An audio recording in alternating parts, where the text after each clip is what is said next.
What's going on?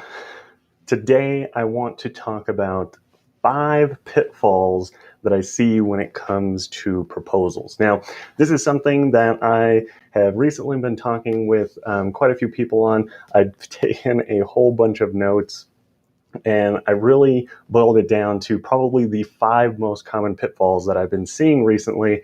And I want to share those with you and what you can really just do to negate that. That way you can close more deals, close more sales, and really understand why maybe your proposals aren't working. So let's go ahead and dive into it.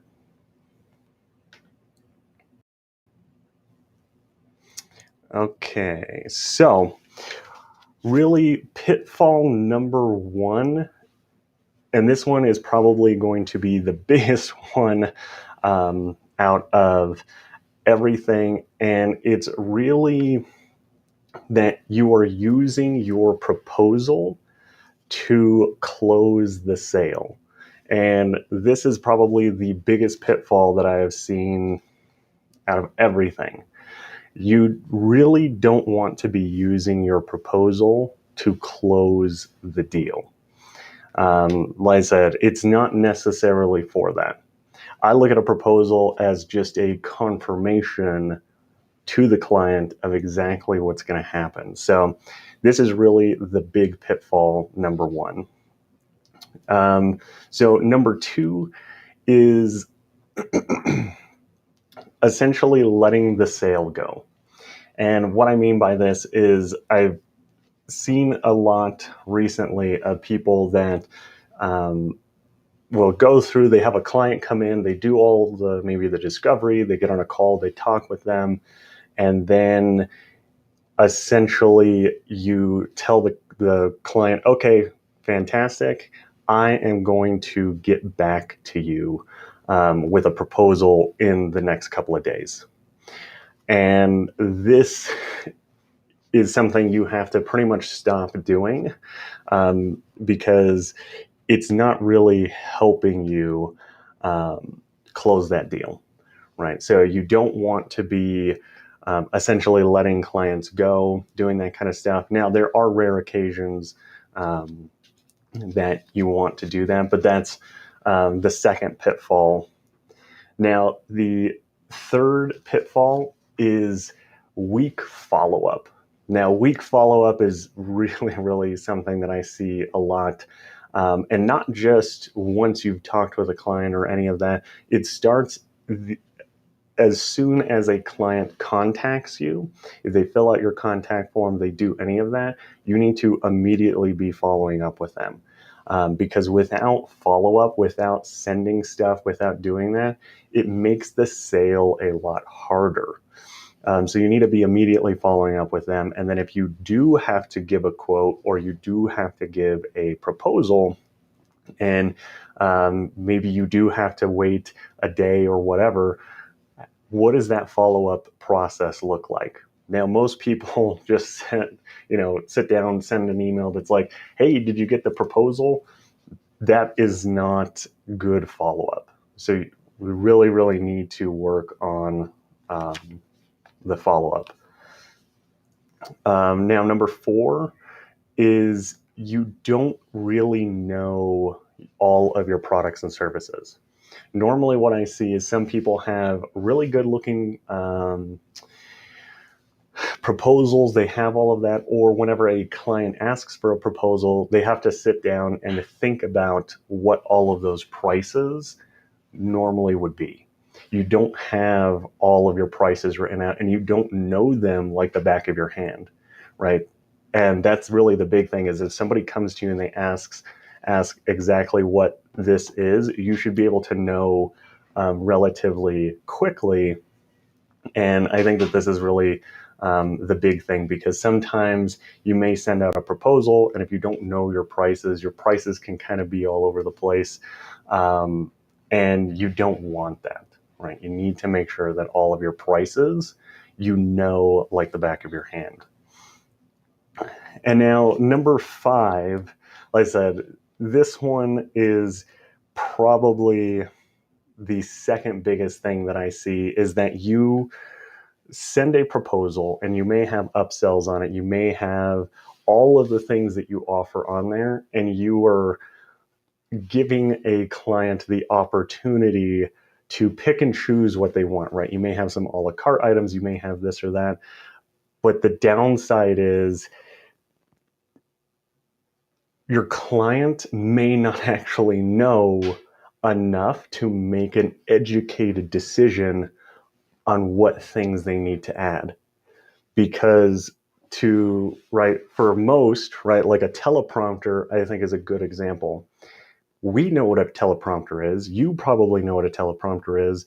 But if I go walk down the street and ask people what a teleprompter is, majority of the time they will have no earthly idea what that is. And you are essentially hoping that your client knows what that is.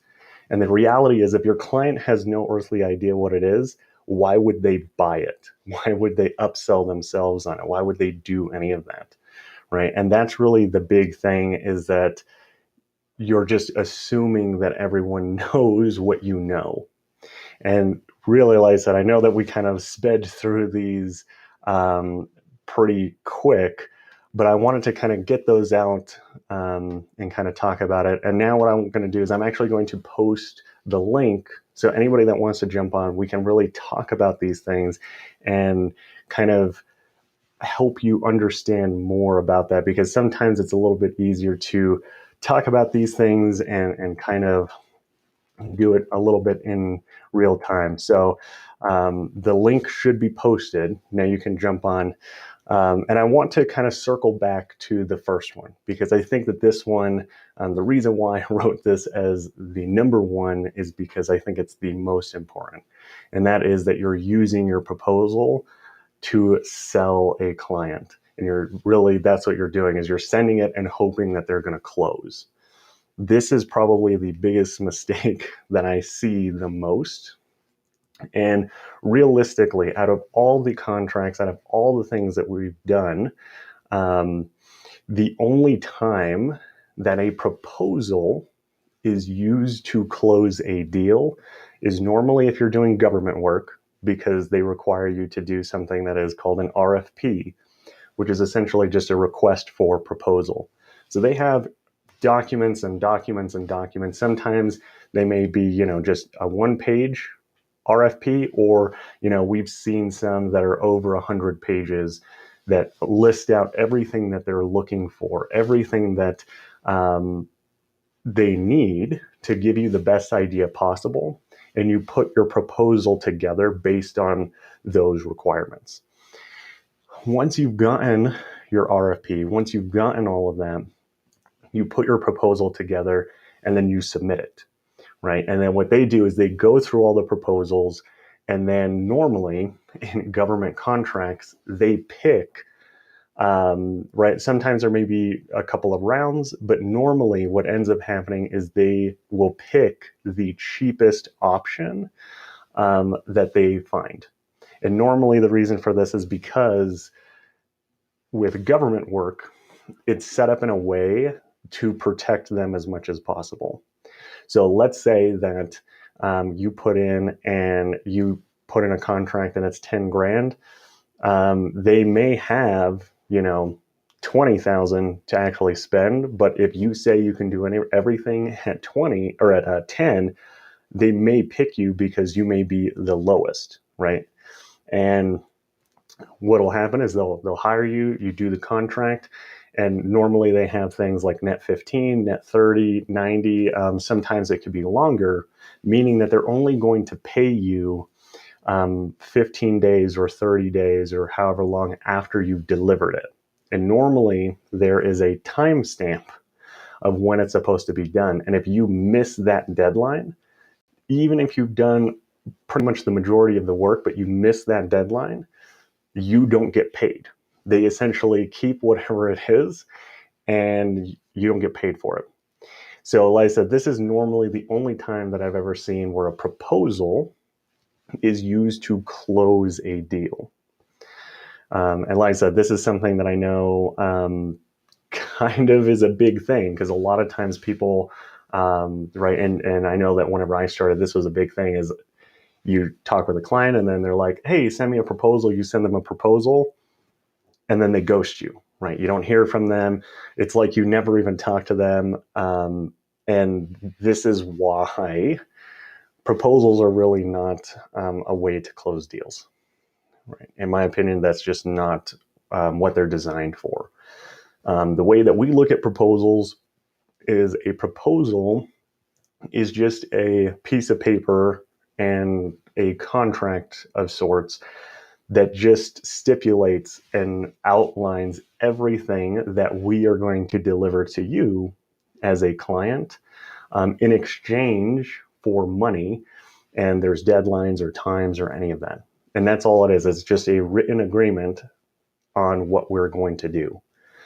So for me, and really for us, what we do is when a client asks for a proposal, right, you go through, you do your discovery meeting, you do any of that. The main thing that we do is if they ask, right, can you send us a proposal? I'd say, fantastic. I can get you a proposal, but instead of just ending the meeting and being like, great, I'll email it in the next few days, I just tell the client, fantastic.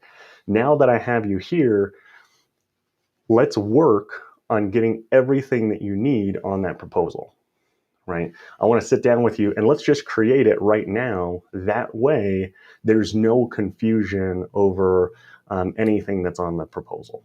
That way, they can sign it, they can do any of that stuff today, right? Because that's all it is. It's just a confirmation. And sometimes they do have to take that. And if you're working with bigger clients, they may have to take that to an accounting department or this or that or whoever. But if you can get them to sign off on it, you can get them to do that today. That's really what I want, right? Because I have sat down and me and the client have worked together on exactly what they need to move forward. And I pretty much tell them that is once we've kind of gone through it, I ask them, look over this. Is there anything that's unclear to you? Is there anything that doesn't make sense? And is there any reason we should not move forward, right? We've come up with a proposal. This is what you were wanting. Is there anything else that would prevent you from essentially from us moving forward on this project? And then that way, if they have any objections, they have any of that stuff, we can work through it, right? We can work through it that day. And I am going to try and do everything that I can to make sure that the project's going to be moved forward before I leave that very first meeting that I have with them, right? And I think that this is really the big difference is, right, I just use the proposal as essentially a tool to help outline everything and to do that. But I don't use it as a closing mechanism, right? I want to make sure that we're getting everything together with the client and they can ask the questions, right? Because if you have a la carte items, you can say, well, I recommend this because of this. And if they're like, oh, I don't know what a teleprompter is, then you can educate them right there on the spot. And then you literally just check it off on your proposal, right? You're upselling them there. Don't try and let them upsell themselves because they can't, right? They just can't. They don't know enough about what you do, right? It's just like if I hire a fencing company, I don't know, what kind of tools they need. I don't know what kind of permits they may need. I don't know. The reason I'm hiring them is because they know, right? I'm paying them because they know what I need. And normally that's why, like, if somebody just gave you a proposal and you had to figure out what are all the things that I need, I don't know, right? If I knew, I wouldn't be hiring you, right? I would just do it myself, right? That's normally how it works. So, like I said, I hope that that's making sense because, like I said, I know that that's something that can be a bit difficult at times. But like I said, if anybody would like to jump on, the link should be in the chat. And like I said, it's open to pretty much anybody. I just want to make sure that I give you guys an opportunity to come on, talk about maybe some things that you're doing in your proposals, really just get clarity on where you need to move forward, how you need to kind of use it, position it, do any of those things. Because, like I said, that's really how we look at proposals. And sometimes, to be honest, we'll just have a proposal go out after we've been paid, just as like, here's like an invoice kind of thing. Here's like a final just tally of everything that we're going to be doing, right? And some clients don't ever ask for a proposal. So, it's just one of those things that you have to kind of feel out and see, does it make sense for that? So go ahead and... Hey, Tim. Hey, Christian. What's going on, guys? Hi. Me and Christian actually like worked together, like on like a sister company that we were kind of like tag teaming in. So yeah. So I actually want to question you about like the proposal. It's not specifically the proposal. It's more about the follow-up part. The follow-up part is the one that I had a problem with.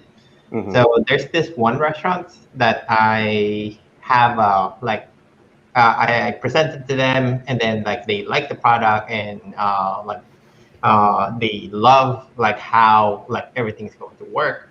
And then like I told them like what's going to be the process. I get them to sign the proposal, like, and then they were okay. And then there is a part that they need to follow up on, like there's an action item on their part. And then the action item on their part is the one that's missing. Like I needed them to have like access to their website, basically, like to their domain. And then it's they have an issue about like some like username and password that's like they can't access. Like basically like it's a problem on their side. It's not a problem on my side. And then they couldn't like follow up on the action item. So what ended up doing is like I ended up like texting, originally like going there and then like trying to follow up, and then like nothing happened. And then I called, and then like the next week, and then like it's still nothing happened. And then like yeah, so it's like I tend to chuck it into like I'm just going to let this go because it's a flaky customer probably. And then unless like you have like something else that's like going to be a much stronger kind of path, maybe. Yeah. So this is definitely like, right. So we see this occasionally. Normally, it's because we need access to ad accounts. We need that kind of stuff. We have to have permissions and that kind of whatever. So I totally understand where you're coming from on that. My big thing is normally I'm kind of the person that I always look at it as like, well, if they can't log in, is it because they just forgot their passwords, or is it because they're working with a web hosting company that does all of the stuff and they are kind of the ones that are controlling it? So normally if they say that, my big thing is I'm like, well, is it because, and I'll just ask them, is it because you guys just don't remember how to do it? Or is it because like you have another company that kind of takes care of it? And if so, who can, like, do you have their contact info so that I can get in touch with them? Because sometimes I've had that where they're like, oh, we don't really know. And like, they'll just say that, like, they'll be like, we don't remember the passwords. And it's like, well, when you kind of dig a little bit deeper, they're like, yeah, well, we don't really remember because like we have another company that like takes care of everything. So we haven't logged in like 2 years. So I don't know. So then action is still in their part, right? Like, so like, how do you do, like, do you just like, I just bypass them. I'll just bypass the owner and I'll just ask them like, well, obviously it sounds like you're like really busy and you just don't have the time to contact them. And normally I just tell them, and instead of like you emailing them and then having like this daisy chain, like, can you just get me in contact with that person? And just, let them know that kind of stuff. And I go directly to that. Like I said, in this instance, if they're working with another company, I'll just call up that company and be like, hey, I work with XYZ, whatever. Like, if you need them to like verify or whatever, what do you need to make sure that I can, right? Like, we can verify that way, right? Like, we're trying to set up this thing and do this, and we just need some access, and or like even just be like, this is what we need. Can you go and do this? Right. And sometimes we'll just bypass that completely, because like some clients are like if we have to go and set up, like back whenever it was a little bit more important, like setting up Facebook pixels, like I don't know how many times they're like, we just don't know. And then I dig a little deeper and they're like, oh, well, we had this website company that handles all of that. And then I'll just reach out to them and be like, hey, if you guys can, like, here's the instructions of what I need done. And this is what it's for. And if you don't know how to do it, as long as you give me like temp access, I can go in there and do what we need to. And then like, you'll never hear from me again, probably. Right. So Yeah. that's the thing that I found. Now, if they're just lazy, Yeah, that's the feeling that I get. Like I yeah. think like it's we just have to like be real with it here. Like so sometimes like if the action item is like they just don't want to do it, or maybe they're just like feeling lazy or something. I'm not really sure about like pertaining at how to handle that part, because like I want to give pressure, but at the same time, if you push, like sometimes like it might be like too strong, then like you might like turn them off.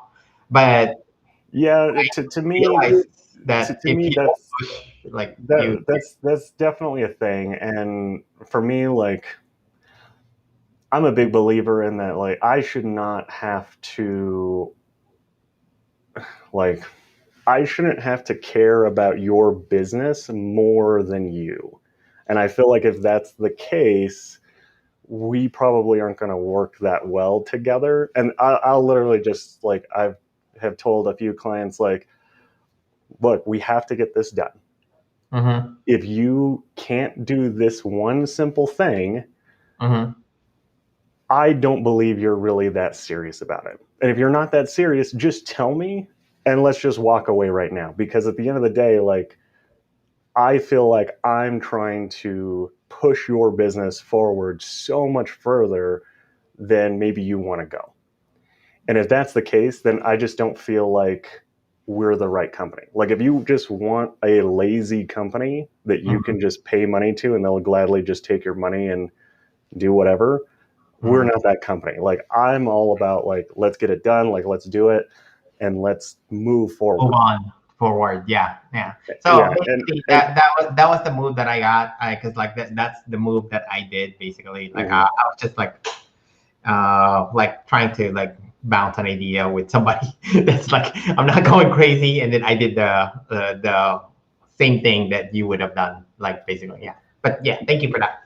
yeah, because like I said, my big thing at the end of the day is, unfortunately, there's just some businesses that get very, very complacent. And I'm like, if you can't even log in to your website, what makes you think you're going to continue to be successful and sustainable? Like, it's just one of those things. Is I'm like, yeah, business is hard. Yeah. Do you have to do stuff you don't necessarily like to do? Yeah, you do. Like, I do it all the time. There's plenty of things I don't necessarily like to do, but I do them because they have to be done. Yeah, somebody has to do it. Like it's not your main business, but it's part of your business. So therefore, you have to do it. Like the one that I was asking is like being pertaining to the website, and it was hijacked by like some website designer before, and then he has the password, and I don't have access to it, and then they want to do something to it with the domain, like create like new emails for that domain and something, and like they like if they really want to, like they could have like done some action item on their part, like basically. Yeah. But yeah, thank you for Yeah. And I mean, the other thing is, like, obviously, I know that you kind of know quite a bit with designing websites and that kind of stuff. Honestly, I would just ask them, like, hey, like, are you having a bad experience with the people that have it? would you be interested in us just essentially rebuilding you a better website? And like I said, that's if you want to do that. Like, there's been a few times that we've had that where like a client's like, yeah, I would love to have access to whatever, but like it takes 10,000 years for our like website company to do anything. And I just ask them like, well, like, how long has that been a problem? And then like build on that and make that more of a thing. And I'd just be like, yeah, well, like, do you kind of see why maybe you need to be in control of your website? Yeah. Like, and if we could help you essentially do that, like if we could just rebuild your website, do it a little bit better, be able to go in and put the things that we need, is that something you would be open to doing? And if they say, yeah, that would be fantastic, then I'd be like, great, here's kind of what that would look like. Yeah.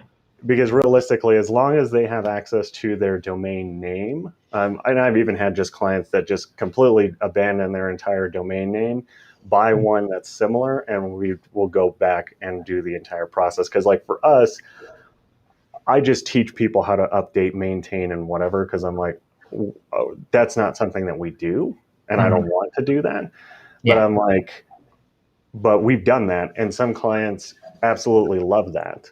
So that's the other thing is like, I'm a big believer too of like, how do we, like, obviously this is a problem.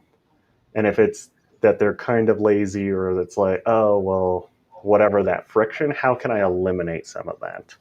Yeah. There's also the feel that like, if that's not their, like, say, like whatever their business, like restaurant is their business, right? Like say, and then like marketing, like and other stuff is like not their business. They tend to have like, I don't know why, but they tend to put it on like lower priority, like everything else, like besides the restaurant part. And then like that's the basically the draw, or like, I don't know, like it's a friction for me and them, like kind of thing. Like, so that's the friction that I experienced like personally, and then like yep. So yeah. Yeah. And like I said, there's just some battles you just can't win. And like I said, I'm like, okay, well, good luck.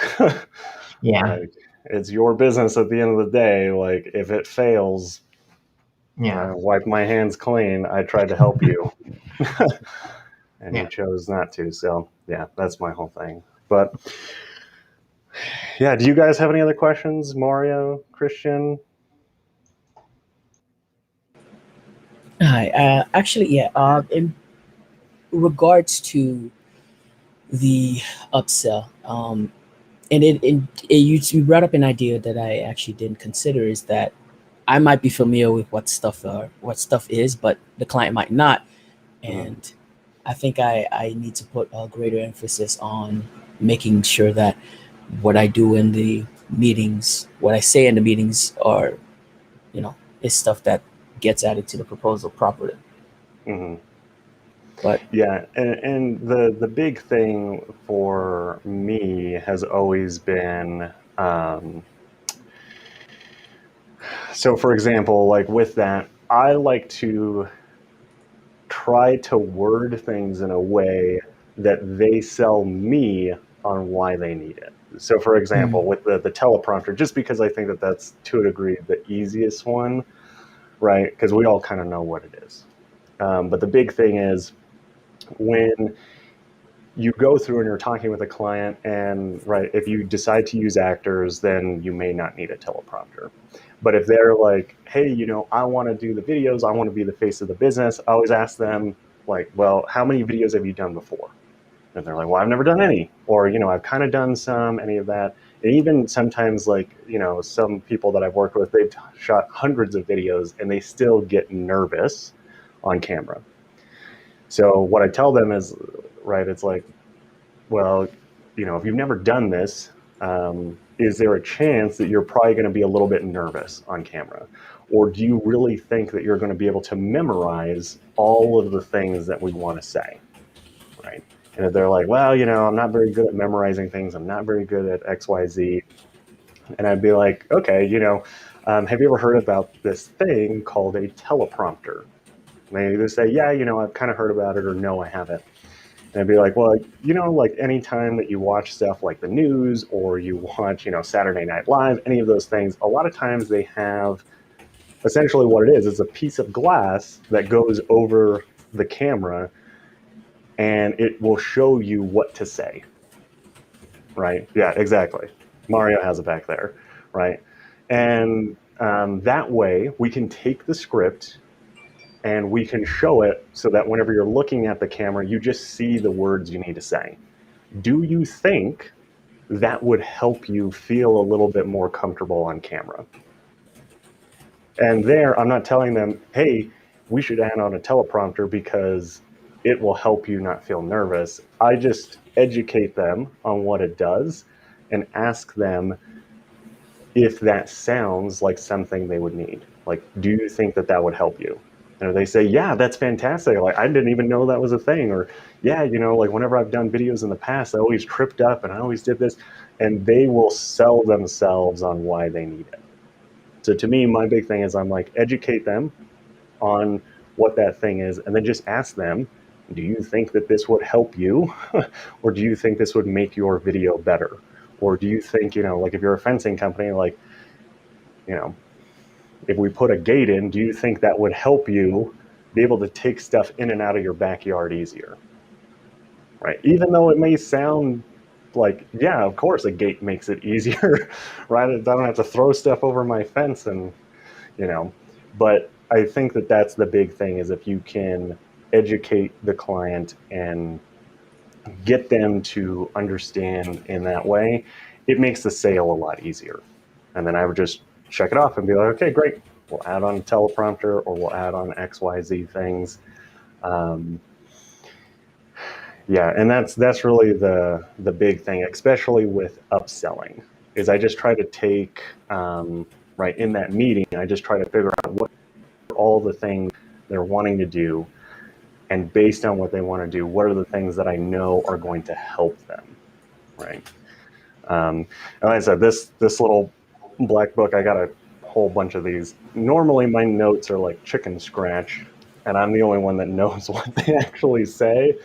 But it's because, like I said, like if we do have to do a proposal, I have everything numbered, right? So if somebody's like, hey, email marketing sounds great, I can just write a number down in here and I know that means email marketing. So I'm not like email marketing, this, that. I could just be like 5 and circle it, right? And if that's something I want to talk about, I may write down just like 5, 6 different numbers and I can look at it and be like, okay, I know that I want to talk about email marketing. And if that's something that they're interested in, maybe I circle that one. And then the ones that as we go, I can X out that I know aren't going to be relevant. Like I said, to me, it helps me because I don't have to write down everything because, one, my handwriting is already terrible enough. And numbers are easier to write than email marketing, Facebook ads, XYZ, whatever. So that's how I do it. How do you slip in the price on the proposal? Or like, how do you say like, okay, the teleprompter is going to be this much? And then like, how do you deal with like prices that, it depends kind of prices, like say like video, like for Christian, like if you have like extra stuff, like then it's going to be like, it depends on like what's going to be the type of like ad service that you're going to do. So are you saying after you've kind of gone through, one is I think that you should have somewhat set pricing, if not a minimum, right? So like for whatever, right? Like email marketing, I'd be like, okay, like a 5 email campaign could be whatever, $250, right? That's not the price, but let's just say it's $250. Then I would just say, okay, for each additional email would be an extra $50, whatever it is, right?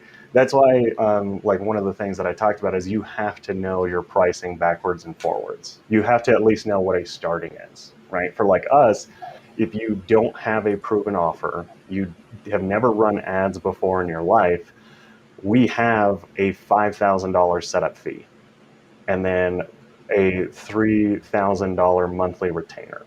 And that's just for one ad platform. And that's not including what you're going to spend in ads. So that's like, we know that. If you can't make that, then we have a few alternative options. But if you want us to do all the work, that's where we're sitting. And that's just because we know that's what we need, right? Because if you don't have a proven offer, it becomes difficult to run ads because we have to go and do all of that testing.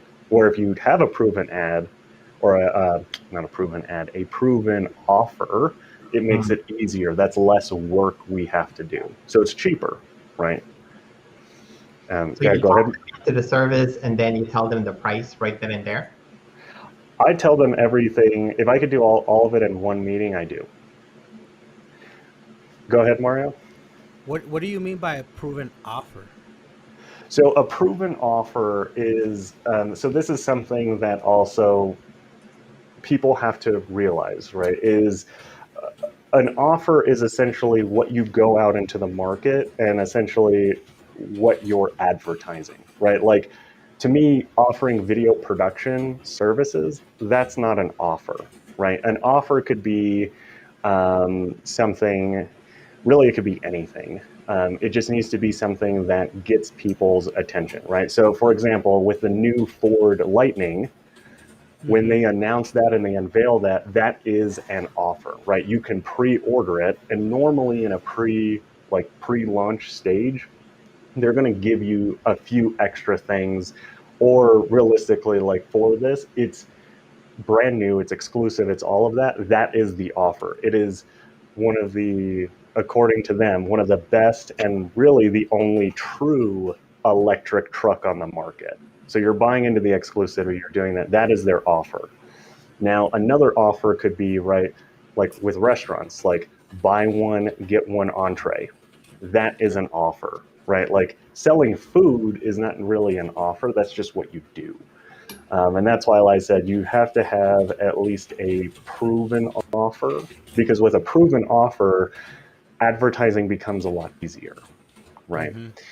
And that's really the big thing is a lot of people don't work on an offer, right? What is something that when people see it, they're like, man, I really have to get that. Okay. So if let's say like your potential client comes with a proven offer, but they just don't have an idea of what to do with it, then that's when they come to you, right? That's what you're Yeah. saying. Yeah, and really the big thing is normally with a proven offer, there's sales behind it, right? Because like to me, just because you like what is proven in my book, something that's proven means that it's generated you sales. Now we just need to take that and essentially amplify it, right? Show it to more people, show it to better people, the right people, and optimize it. Because the same thing, like if you don't have an offer, you can't really figure out what to say in the ad. You don't really know what the copy needs to be, right? Because like if I was a video production company, and I offered, buy one, get one commercials, right? I know that that's probably a better offer than just like, hey, get 10% off of my video production services, right? And I could be like, hey, when you spend $1,500 on a video ad, we're going to give you another video ad valued at $1,500 for free, right? Like if you put that into the market, businesses are probably going to buy that because that sounds like a really good deal, right? And you're already pre-qualifying them because they know they have to spend $1,500. So you're not getting somebody that's going to be like, I have $100.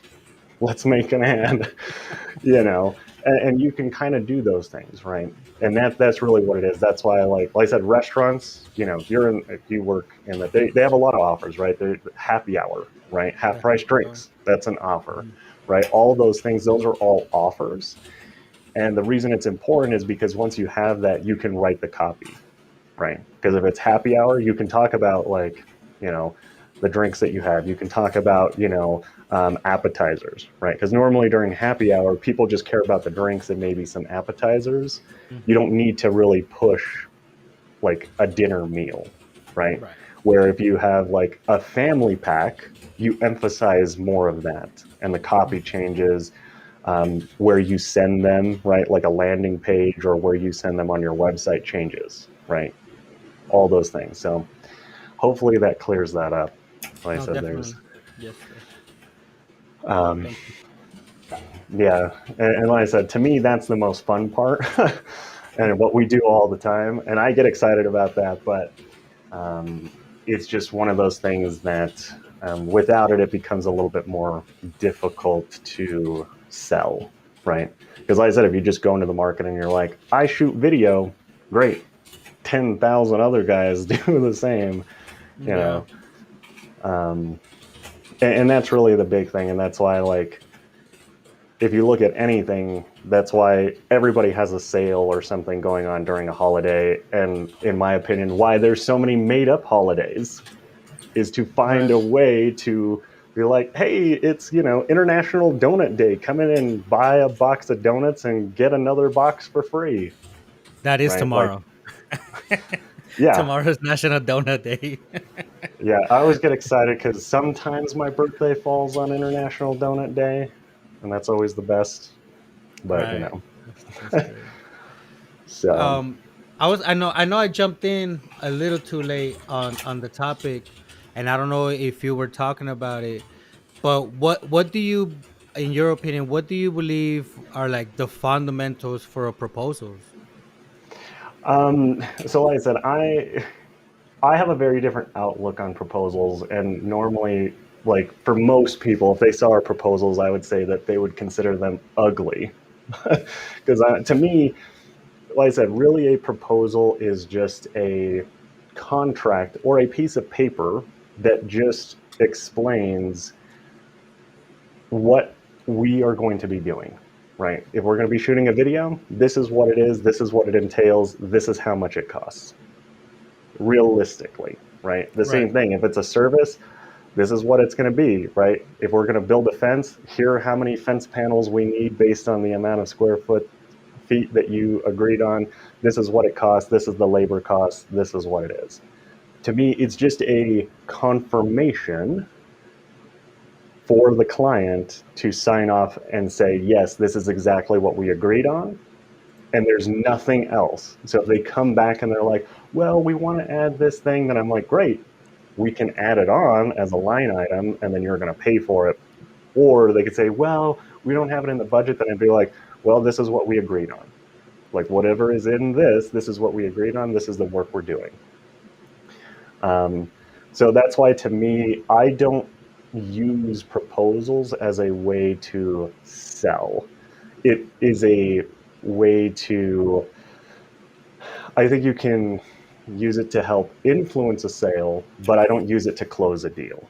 I close the deal. The proposal just is a confirmation of what we talked about, Okay. in my opinion. Like I said, the only time that that we use proposals to actually land a deal is normally when we're doing government work, because in government work they give you an RFP, which is essentially request for proposal.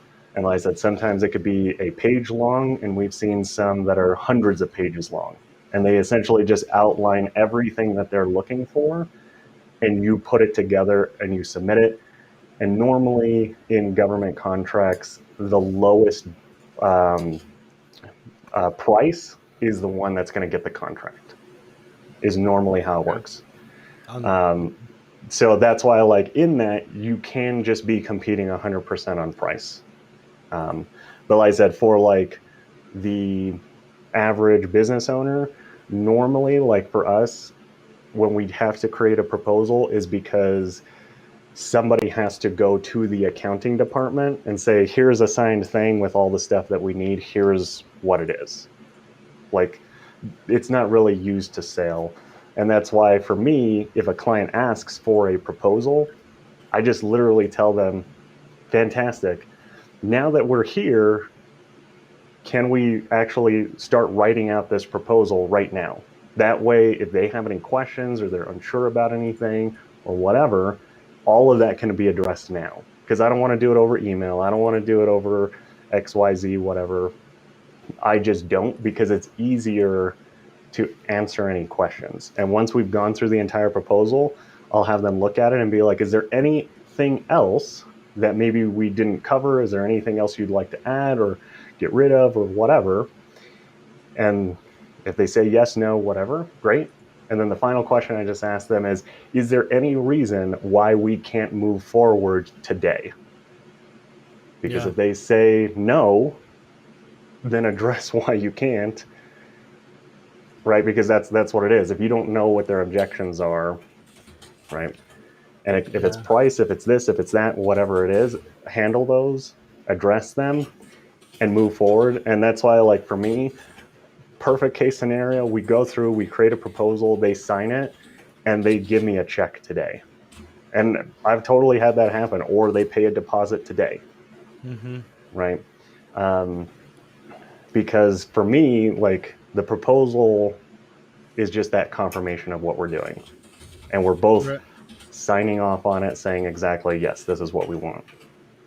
Yeah, I And totally agree. I totally agree. 'Cause, like, so far with like the few deals that I have closed, mhm, it's like I would talk to the restaurant owner, and it's like I've been practicing my whole process, and me doing like I already know what I'm gonna be doing. Like if they're gonna be saying like it's a highlight video or whatever, like I already know in my mind the entire process. Okay, we're gonna come shoot. This is what we're gonna bring. Do you think you're gonna need this kind of equipment? Are you gonna need this teleprompter? And then I take them down to the process. I explain to them with just how we go on the other videos.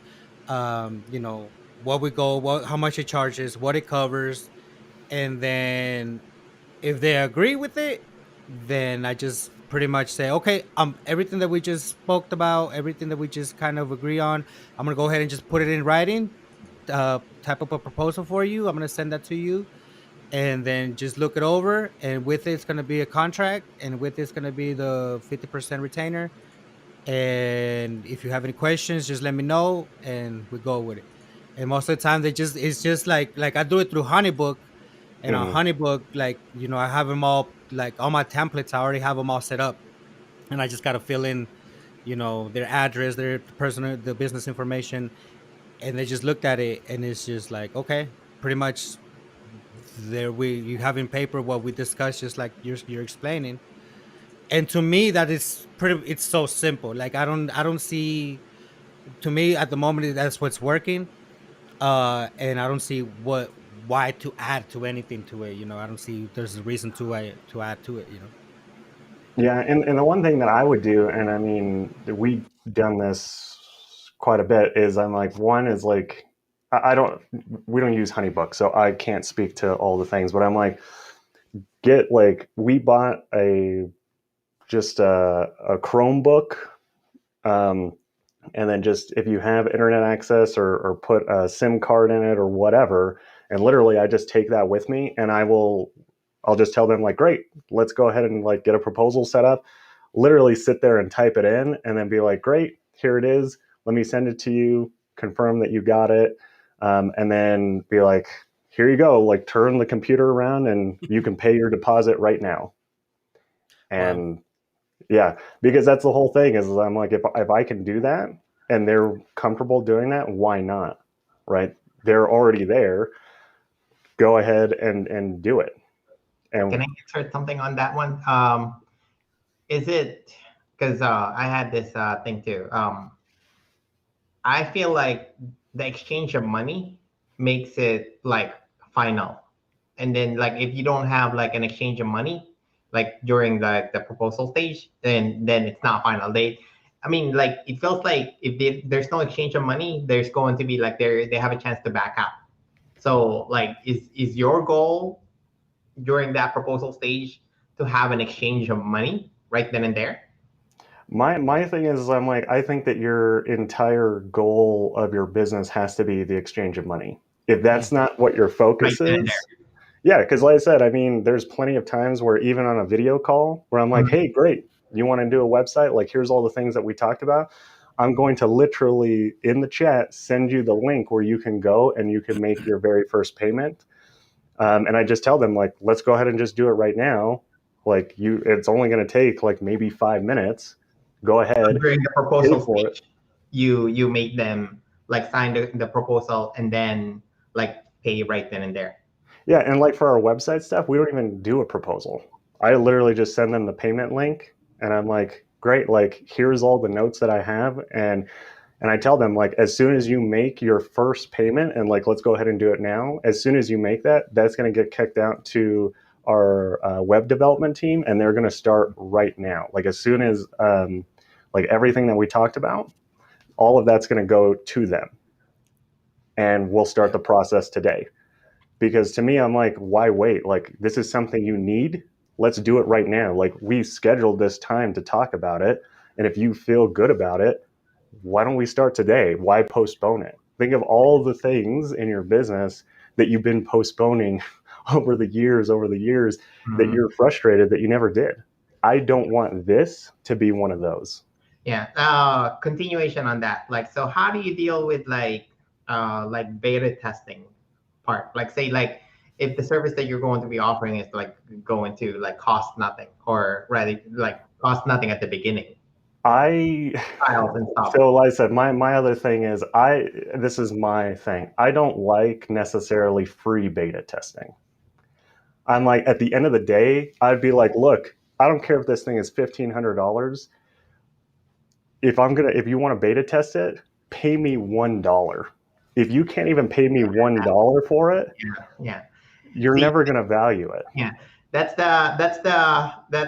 kind of where I'm kind of leading you on, because I had that problem too. Like, say, like if there's no exchange of money, like it feels like they're not serious about it. But if they had paid like even like $20 or something, like it's insignificant in the grand scheme of things. But if they paid like something for it, like they have a like psychological thing, like I must get my money's worth on it. Like, so yeah, and that's a point. Yeah, and for me, like I would just tell them like, look, like whatever it is, let's say it's $1,000 video, I'd be like, yeah, we could, as a beta tester, we're gonna do this at like 90% off, 95% off. Mm-hmm. And like if they're uncomfortable paying that small amount, do you really think that you're going to be able to get a client to pay you the full amount? Mm-hmm. So, but yeah, I think the important key there is like there's an exchange of money, and then like if there's an exchange of money, they must get something out of that, whatever that value is. So no matter how insignificant it is, and then like they're going to like, yeah, it's a lesson that it took me like a long time to, because like I had like so many failures with like beta testing or like free like demo without like charging them anything, and then they're very flaky because there's no exchange of money. Like, yeah. And to me, I think that even with the exchange of money, there is trust on both sides, right? Even if you pay me $1, I'm obligated to deliver on that thing. Yeah, like, and I think that there's also that in it. Yeah. Now, granted, without exchange of money, it's like different thing though. Like if you say like, oh yeah, please do it, and then like, oh yeah, like we're going to do it, but there's no exchange of money, like they can just like flake out. And yeah, and that's a big thing. And now granted, I'm not saying that don't do free work. Like we've done free work before, but to me, I'm like, at the end of the day, like I'm like, even if I can get $5, it's not gonna, like, we're not gonna blow up our business taking on $5 clients. But I'm like, I know that if for whatever reason, and I just ask them like, like what are you worried about in spending the $5 with us? Yeah. Like if you can't spend $5 with us, what really makes you think that we're going to even be able to work together? Like if we can't even have this simple exchange, like, and I would just ask them like, like, is there something like, what about our process? What about any of that you're uncomfortable with? Like where you can't spend $5? Yeah. Because if I don't know that, we can't fix our problems. And there are problems at the end of the day, right? And that's why, to me, I don't always like doing free beta testing kind of stuff. And I think that that's why, like, a lot of stuff, to a degree, you'll still see some of those like $1 trials, XYZ kind of trials. But the reality is just because they convert better at the end of the day. because realistically, if you don't spend any money, there's no level of trust, like I said. And that's the big thing is I think it's also a good way to gauge how trustworthy you are in your sales presentation. Because like I said, at the end of the day, even if they are like, well, I don't know, and if they can't give you $5, you really need to look at your process and be like, we can't even build enough trust to get $5 from somebody. We need to look at the way that we're pitching. We need to look at the way that we're, getting these clients, because like I said, to me, I'm like, it's not always the client's fault, right? I'm like, we have to look inwards first, but I think that's at least to me the big thing. This thing is like, it's in kind of not like syncing with like what like free beta tester like from Ty's preaching is like coming into place. It's like you're basically saying like don't do free beta tests. Like, I mean, I'm not against free beta testing, but to me, have something like money talks. Like it has, yeah. Yeah, I mean, one is the only other thing that I see is sometimes, and I know this to be true, because so like whenever I started my production company, I knew zero about production. I didn't come from a background in production. I didn't even know anything about business. But the one thing that I knew is that if somebody paid me money, I have to learn how to do it, right? Like I have to, because at least for me, like I feel like I have pretty good morals. I'm not just going to take somebody's money and be like, peace, see ya. Like, I'm not that kind of person. I'm like, even if you give me $1, I'm like, it's going to be the best $1 you've spent in your life. So for me, that was a real motivator, because I was like I did free work. Like, don't get me wrong, whenever I very, very first started, because I was like, I don't really know, but I knew that I was never really going to take things serious if people didn't pay me money. Because at the end of the day, if you do something and you don't get paid for it, it's really just a hobby. Yeah. In my opinion. Yeah. For my company, it's more of not like really free.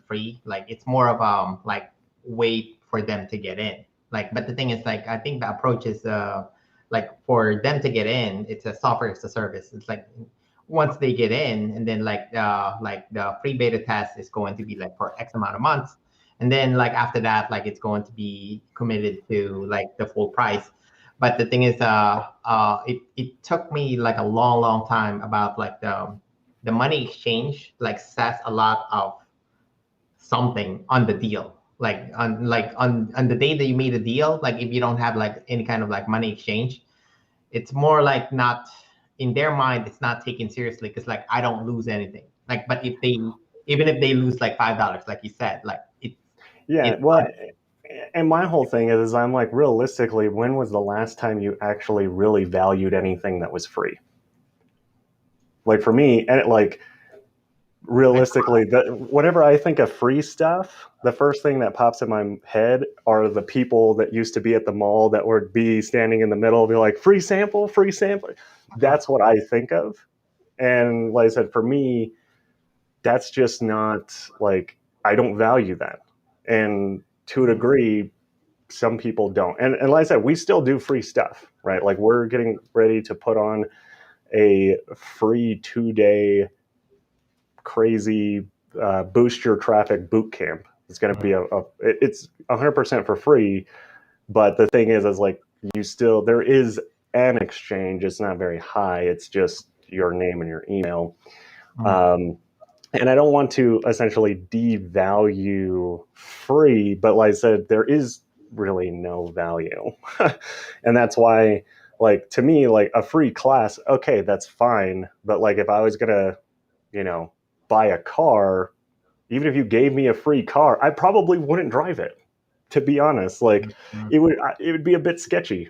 Like, like you may get in it and you may whatever, you just have a little bit more unsettling feeling. And I think that's really sometimes where it is right. Like even a free laptop, I'd be like, what kind of virus malware stuff? I'm going to log in and it's going to drain my bank accounts is probably what's going to happen.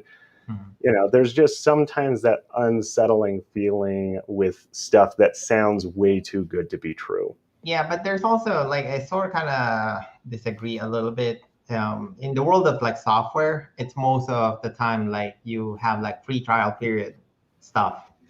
Like the free trial period is going to be like after like X amount of days, then Yeah, no longer but going to be. the reality is with a free trial is you're essentially giving them free reign at the kingdom to see how amazing everything is. But the reality is like it needs to be really good, because at the end of the day, like once I go through and I set everything up and I see how easy it is and it's not like it's not much of a headache, then I'm like, I understand why it costs me $275 every month for this. Yeah, but for I the understand. service, like, see, like there's a almost like a mixing of like the experience with like the software and then like the service that you're providing. It's like the free beta test is more of a almost feels like a free trial period kind of stuff thing. So and then like during that free trial period, it's like I don't know, like it has that feeling about You like have the big thing is if you're going to do it that way, because like with software, because right with a video production, I can't I can't necessarily give you like you can't experience it right until we do it.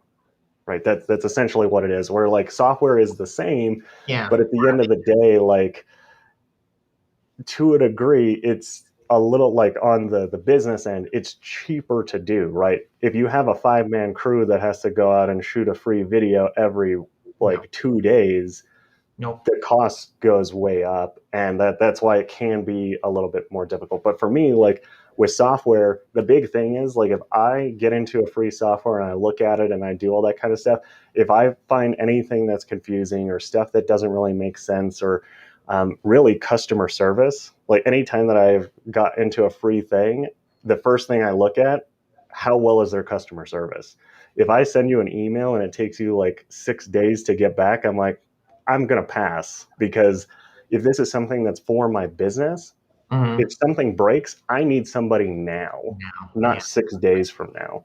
And those are the things is like SaaS is so heavy on right the user experience, and you have to have that as a thing. And I think that the big thing, like to a degree, is with what you're doing, you need to be able to figure out a way to show people that it's going to bring them a result. And unfortunately, you are going to have to be the one to do it. Like, and that's why, like for us, right, like we've done some stuff with like ads and whatever, and I'm like, I can go and I can set up a free ad campaign, and if I can bring you 50 new customers today, and even though I did it for free, it becomes very difficult for you to not have that anymore. And that's the big thing, is you need to make it more painful to get rid of it than to keep it. And that's why I said with like SaaS stuff, at least for me as a user, that's really the big thing, is I'm like if I get in there and it's too complicated, it's too confusing, or I really just don't understand why I would ever need this, you just don't stick with it. Yeah, but that's where the money thing comes into like a little bit of a conflict, because like in a SaaS, in a free trial environment, like you don't have an exchange of money until like you are actually going to do it. But the thing is, like in a hybrid kind of approach on a business, like you tend to have like some sort of like service mixed with like SaaS, and then so like you need to have I would honestly just try a $1 trial. I want to say it's like Aweber or one of the email marketing platforms. They have a $1 trial. You pay $1 and you get unlimited everything to whatever amount, and just try that, because to me it's testing, right? Like if it's not working, test it, because like connecting it with like production company, like isn't it the same thing? Like the reason like why you're giving out like free trial for them, like for like say a beta test for them, is like you have the hope that once you do a good job, they're gonna come back to you and then like rehire you. or like maybe else? Normally, the only time, especially now for us, the only time that we'll do free work is if it's a big client that we are trying to get the attention of, right? Like, one is I'm like, Nike right now is not going to come knocking at our door and be like, hey, we want to, like, they're not.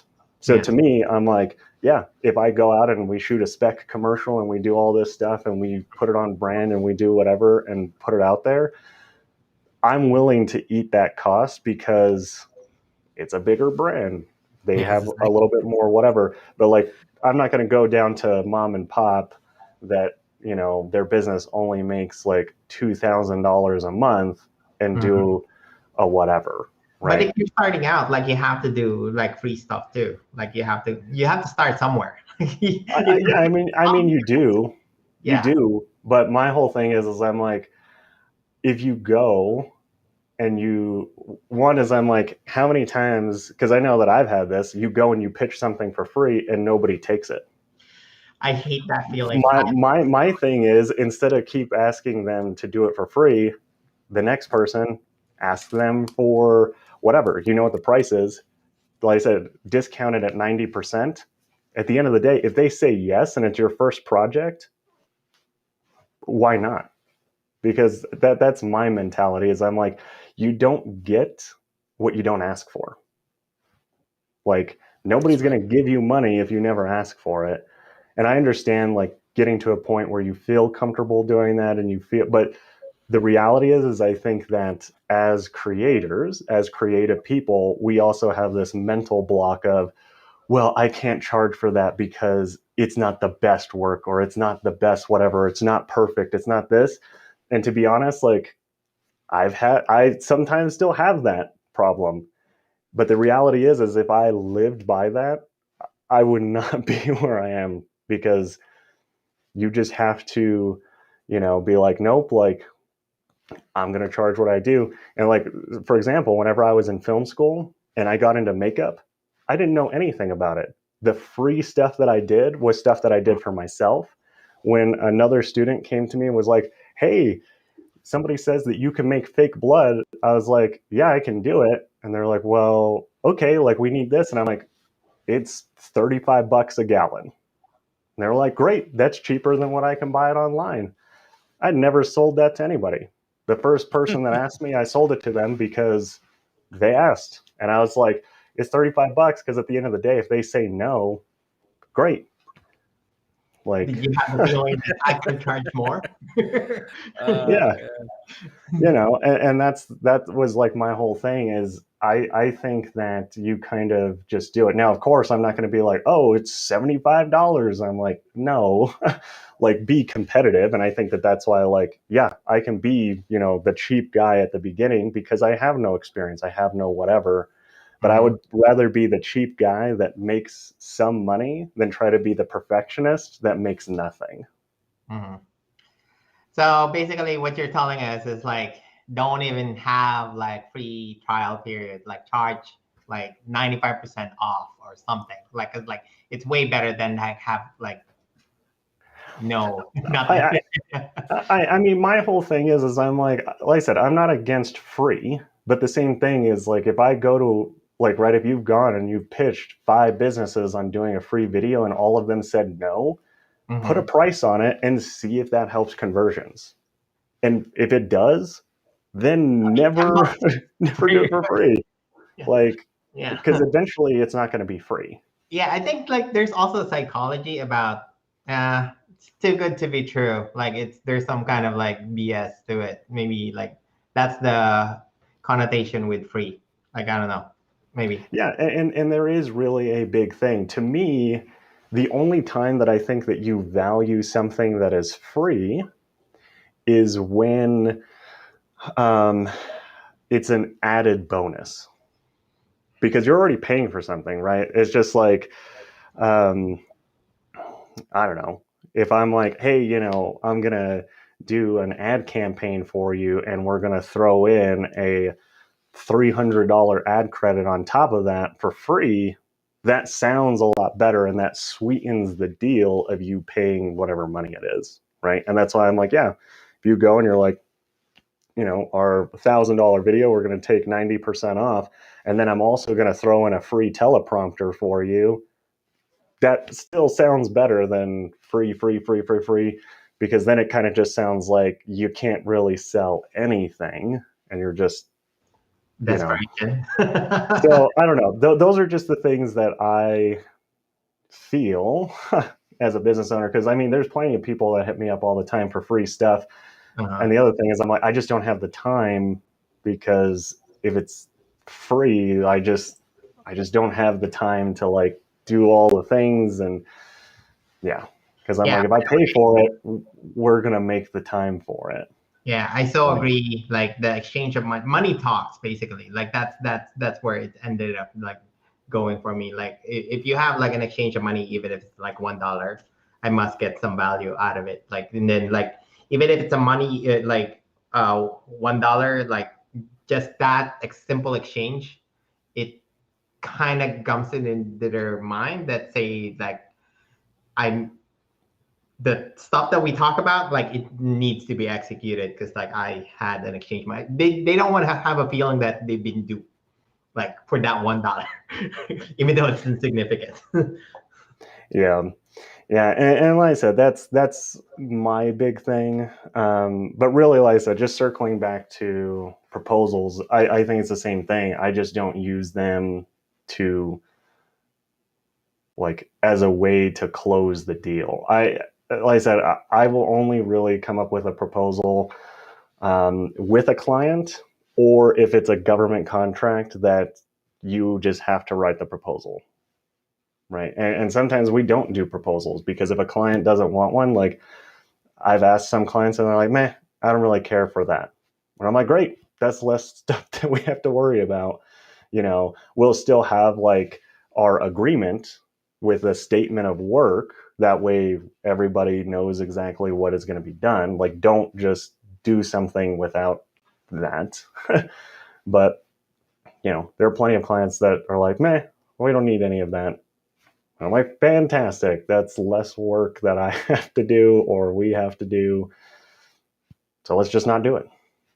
And as long as it's, within the agreement, right? And I think that could just come down to having like a scope of work kind of thing. And once they've put down a deposit and just be like, look, like here's like the agreement on exactly what we're doing. Shake hand deals. So, Rodney, my friend, how are you doing?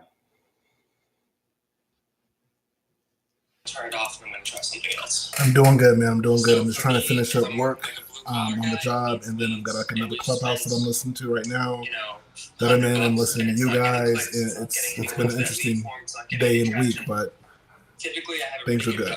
Just soaking it all up. So I tend to pull trying to like a sponge, man. Like a sponge. And I got homework I got to get done for you tonight.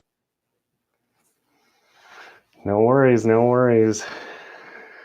Christian, do you have anything? I see the wheels over there turning.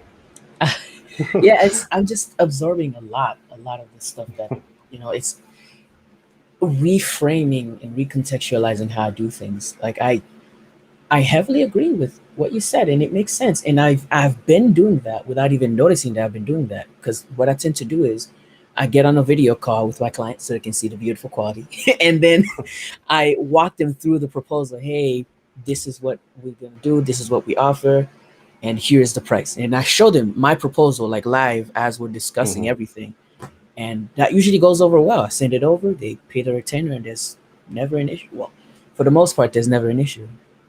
Yeah, and really the big thing, that I like to do, and I know that I mentioned this a little while back, not in any live that we were in, but just with a few other people, is once you've kind of gone through all the discovery stuff, like I said, I like to just have things numbered because, like I said, I can't write and listen and all the stuff. So, like I said, before the meeting, I'll just do a little bit of background, look at their website, look at the kind of stuff. What do they kind of have? What are some ideas that I have so that I know at least some talking points, and I just write the numbers down.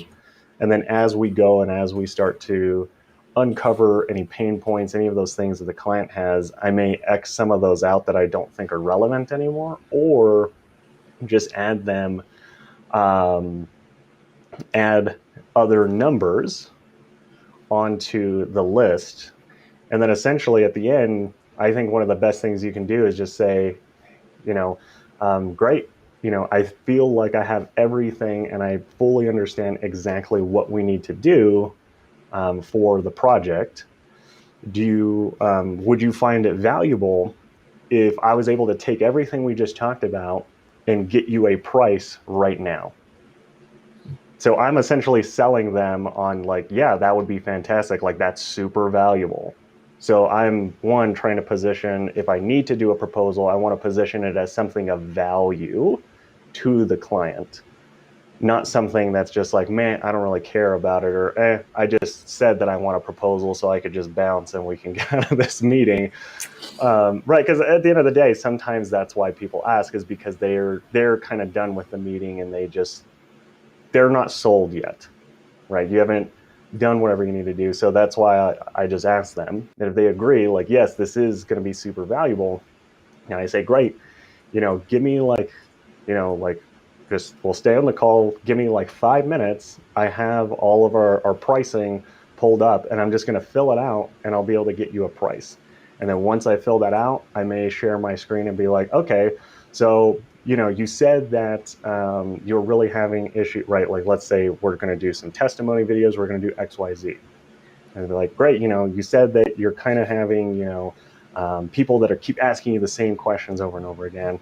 Well, with a testimony video, these are the things that give you the best results. And go down the list of like, oh, the reason we want to use a teleprompter is because of, that way you don't have to remember all those lines and get confused and get nervous when we're shooting the content. Or, the reason we decided to add on an actor is because you said that you don't really feel like you want to be on camera.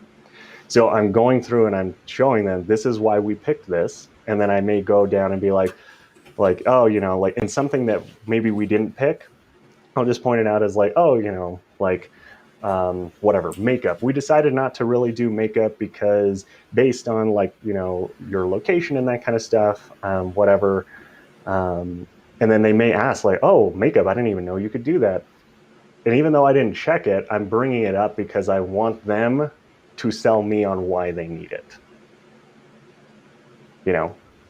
And that's what I'm doing, is I'm just going through and I'm telling them like, this is the why I didn't pick this.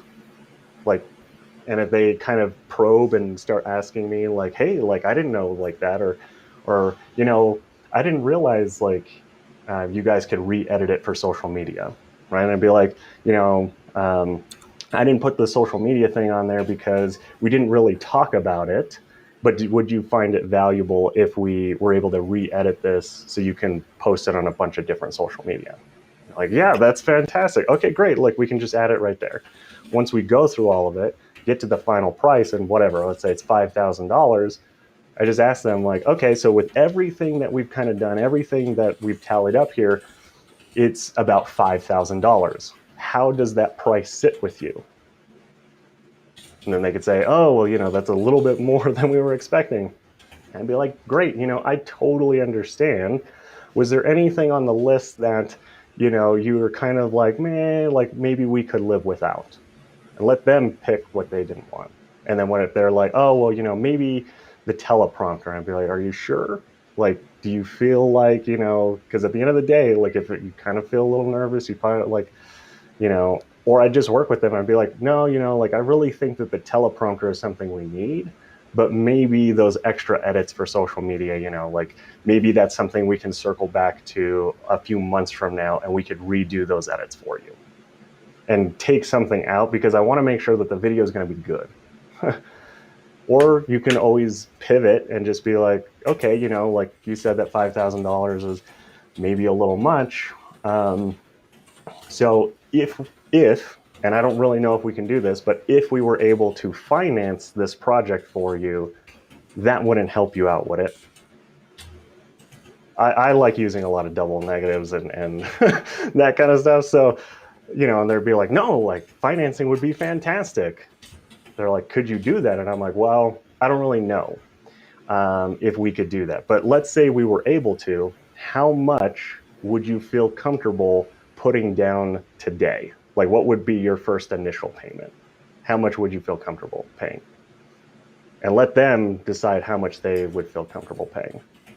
You know, and of course, like if they're like $1, then I'd be like, ha, you know, I would love to be able to, you know, just pay $1 for something, you know, and joke about it. But, you know, and the same thing is then I'd be like, well, you know, obviously, I guess financing is probably not going to work out. But if they're like, we could probably do $3,000, I'd be like, great. So if you're able to put down $3,000 today, how are you going to pay the other two? Like, how would that work? I'm like, well, we could probably scrounge up some money and be able to pay that off next month. And I'd be like, great. So if you pay $3,000 a day and then, you know, $2,000 next month, does that seem good? If they're like, great, then I'd be like, great. Here's where we go. Here's how we do it. Here's how we're going to break up the payments and move forward. I let them decide how much they want to pay. Because like I said, at the end of the day, I don't want to be like, we'll break it up into 3 payments of whatever. And they're like, oh, okay, great. But I was willing to give you $3,000 today instead of whatever, you know, is it $1,500? I don't know. I'm terrible at math, so that's why I don't do any of the math. I let them do it. You tell me how much you want to pay me today. And that's how I pretty much do it if we have to do it that way, you know, if we can. And of course, there's always going to be like, well, I need to look this over with, you know, whoever, XYZ, whatever. I don't know. Normally, I try to avoid that by making sure that everybody that needs to be there to make the decision can be before we ever do a presentation. Because the last thing I want is like, well, I have to talk to this person. And if they say that, I'll be like, great. Can we talk to them right now? Because like I said, the last thing I want to do is for this to be drug out, because obviously this is something you guys need. If it really wasn't that important, why did we even have this meeting to begin with? Like, you know, that's just how I like to try and do it. And like I said, obviously there's no ideal situation, so you do have to, you know, kind of pivot and do what you need to do. But that's really, like I said, my end goal is like, what do we need to do today to do business? And if everything is just kind of spinning out of control, my best thing is I just tell them, like, you know what, let's just cut through everything. And if we were to bottom line this entire project, what would you need from us for us to move forward with this project? What would you need? Let's just bottom line it and get right to what the issues are. And they'll tell you, and if you can't address those or you can't deliver on any of that, then I just be like, great, you know, unfortunately, what you're asking for, we just can't do. And just end the meeting right there and go on with your merry way and wish them the best. But if you can address those and, like I said, do it, you know. And like I said, I know that a lot of this sounds like hard selling, but it all comes down to your tonality. What you're doing is basically teaching us how to close, like a closer kind of thing. Like there's like different skill sets for like in a big company. I used to work in a big company. Like there's person that's actually like a engineering type thing. Like, and then they soften you, and then like the other part is going to be like to like show you like show and tell. Like that's going to be like actually like demoing and whatnot. And then there's a specialist for like closer. Like the closer is going to be like the one that's going to be, they're more like high profile usually, typically, and then like closer typically gets paid a lot more, like in a company, like because if you close a deal, like the deal can only go so far until like you close it. Like once you close it, then like that the part, it's skill sets that's you're basically like trying to put it down and narrow down in just like one person. That Yeah, no, and that's the big thing. And at the beginning, you have to do all of it. To me, my mentality behind it is I do a lot of I look at it more as educating people on all of the ways that I can help them solve the problems that they have. And if I can't, I just tell them, hey, I can't do that, or I don't do that, or we don't do that, or XYZ, whatever. And that's totally fine. And because at the end of the day, one is I don't believe that anybody will buy something from you and you really don't buy anything if you do not feel educated in what that thing is, right? And right, like a pack of gum, you don't have to be that educated. The only part that you have to be educated on is what's the flavor? Is that the flavor I want? And that's why, like, this is spearmint, this is tutti frutti, this is bubble gum.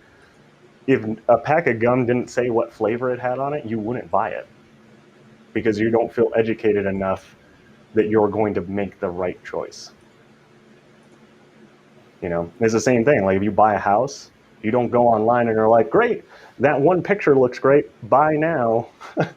No, you go and you look at the housing, you look at the school district, you look at the taxes, you look at the whatever, you look at all of that before you make a buying decision. So everything, you have to make sure that your client is educated enough to feel confident in making the right decision. And that's, in my opinion, all you really are doing in a sales process is educating them. And sometimes the educated decision is to not move forward. Like I said, if it doesn't make sense financially, or you don't have the financial, means for it, or whatever, like, and sometimes that's just how a meeting goes.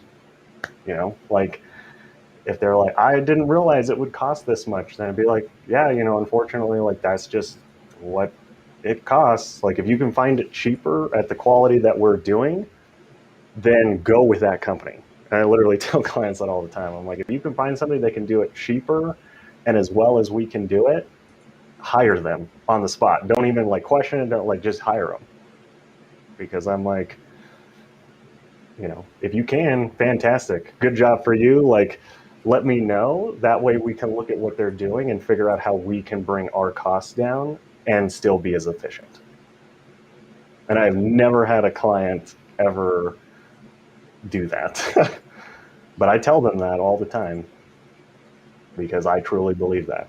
And I'm not saying that I'm the greatest master marketer, whatever. I mean, we're still learning all the time. But, and that's why I'm like, yeah, you may be able to find somebody out there. I'm not going to say that they're not out there. But I'm like, do you also have the time to go and find that person?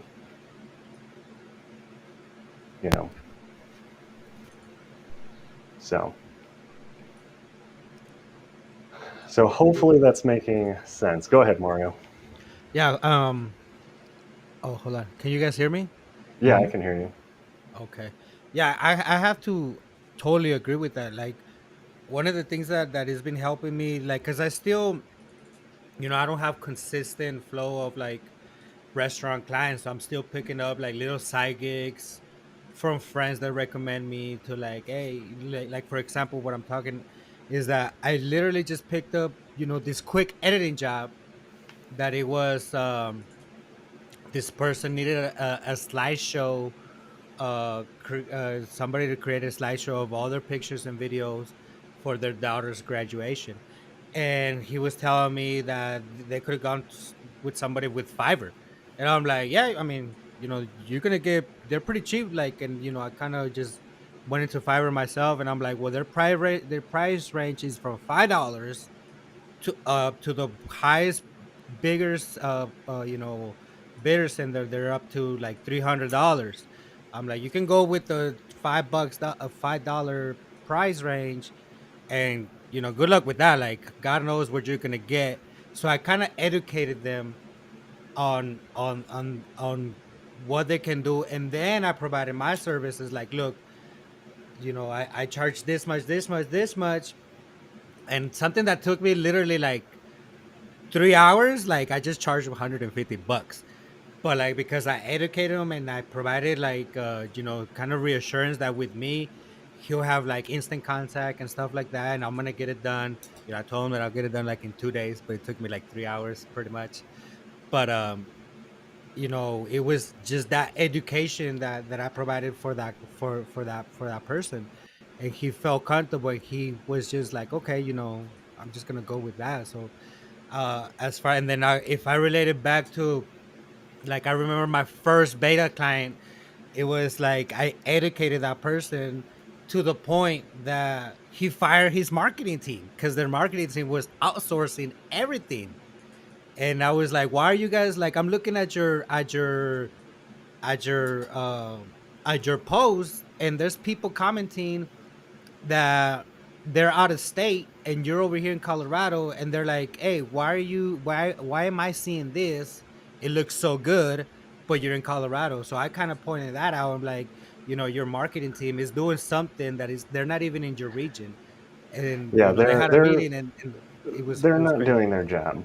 Yeah, no, like he fired, like he told him, Mario, would you like to please come and sit down at this meeting? And I kind of felt, I'm like, hey, like, I don't know that much, but sure, like, I'll pick their brain and I learn something. So when Steven told me, it's like, hey, can you tell them what you told me last week? And I said, sure. But like, hey, why are you guys advertising to people on the East Coast? And these people are like, hey, this looks so good, but you guys are in Colorado. Do you guys have a location here? They're like, well, we outsource that part of the service. And like, Steven literally was like, what do you mean you're outsourcing? Like, I'm paying you to pay somebody else to do your job. And he literally just fired them there. He fired them. And I was just like, oh Yeah, shoot. Like, that's one of the big things in the industry, and just realistically, like for me, that's one of the reasons it becomes really difficult for us, because that marketing company gives us a bad reputation. yeah. And that's the unfortunate thing. But I'm like, it's just one of those that, at the end of the day, I'm like, yeah, you know and there's plenty of times we've done that too with clients where I'm like, why are you guys spending, like, even though it may sound not like that much, where it's like, oh, you're only spending 14 cents, but I'm like, but if we tweak this, we can bring that 14-cent cost down to 5 cents. Yeah. And like, that doesn't sound like a lot, but when you're spending, $100,000 a month, that's a big difference. Mhm. And yeah, and I totally agree with that. And I think that that's one of the big things that people don't always utilize, is I'm like, you need to, and I know that you're really good about it, Mario, is really living in that market, like looking at all the articles, reading all, like, whatever big articles, and um, why can't I think, memberships and all that kind of stuff that are out there. Because, like for me, that's the big thing, you know, and with like restaurant association stuff. And I mean, there's like Business Restaurant Magazine, and there's all kinds. Like we have an Excel sheet just full of links just related Wow. to the restaurant industry. And like, not even just looking at like, oh, like, what are the trending things? It's like looking at like, how have food costs fluctuated? How has the job market fluctuated? How has, because all of those things we need to know to understand what we need to be talking about and what is most relevant. Um, Yeah, yeah, I think educating the prospect is one of the things that I'm learning to articulate to them, and it's just all the information that I'm consuming that I need to know, and just pretty much like asking them, like literally asking them, um, what is it that they're like going through, and like, to me in my niche, it's like, um I don't go in a salesy way. Like, I literally, like, now I'm starting to feel a little bit more confident to just walk into a place, just introduce myself, and just be like, yo, what are you guys going through? Like, I'm not here to sell you anything. I'm just here. I provide these services, and I just want to make myself a little bit better. I see that you guys are doing this. Like, I see you guys on your Instagram doing that. I see you guys doing this. but what are you like in the behind the scenes? What are you suffering? What are you guys looking? There's just a lot of things that is going on, and I think it's just like just getting like information. Like I know you and I, Mark, like we've been talking a little bit behind the scenes, and I believe like have you, now that I'm kind of like that we're here, like have you looked at your competitors of how they obtain business? Because that's one thing that helped me a lot. Like Yeah, that like one thing I'm gonna just tell you is like, because I had experience, like I've been doing it for a year plus now, like for like approaching restaurants, and then like you're claiming that you're not being salesy, but just the act of going to the restaurant itself is being salesy. Like because like there's an instant gut reaction already, like by like just the act of like going there when you're not invited is already like salesy kind of thing. And then also have to remember this, like you're not the only business that is approaching like restaurants, like but yeah, yeah. Yeah.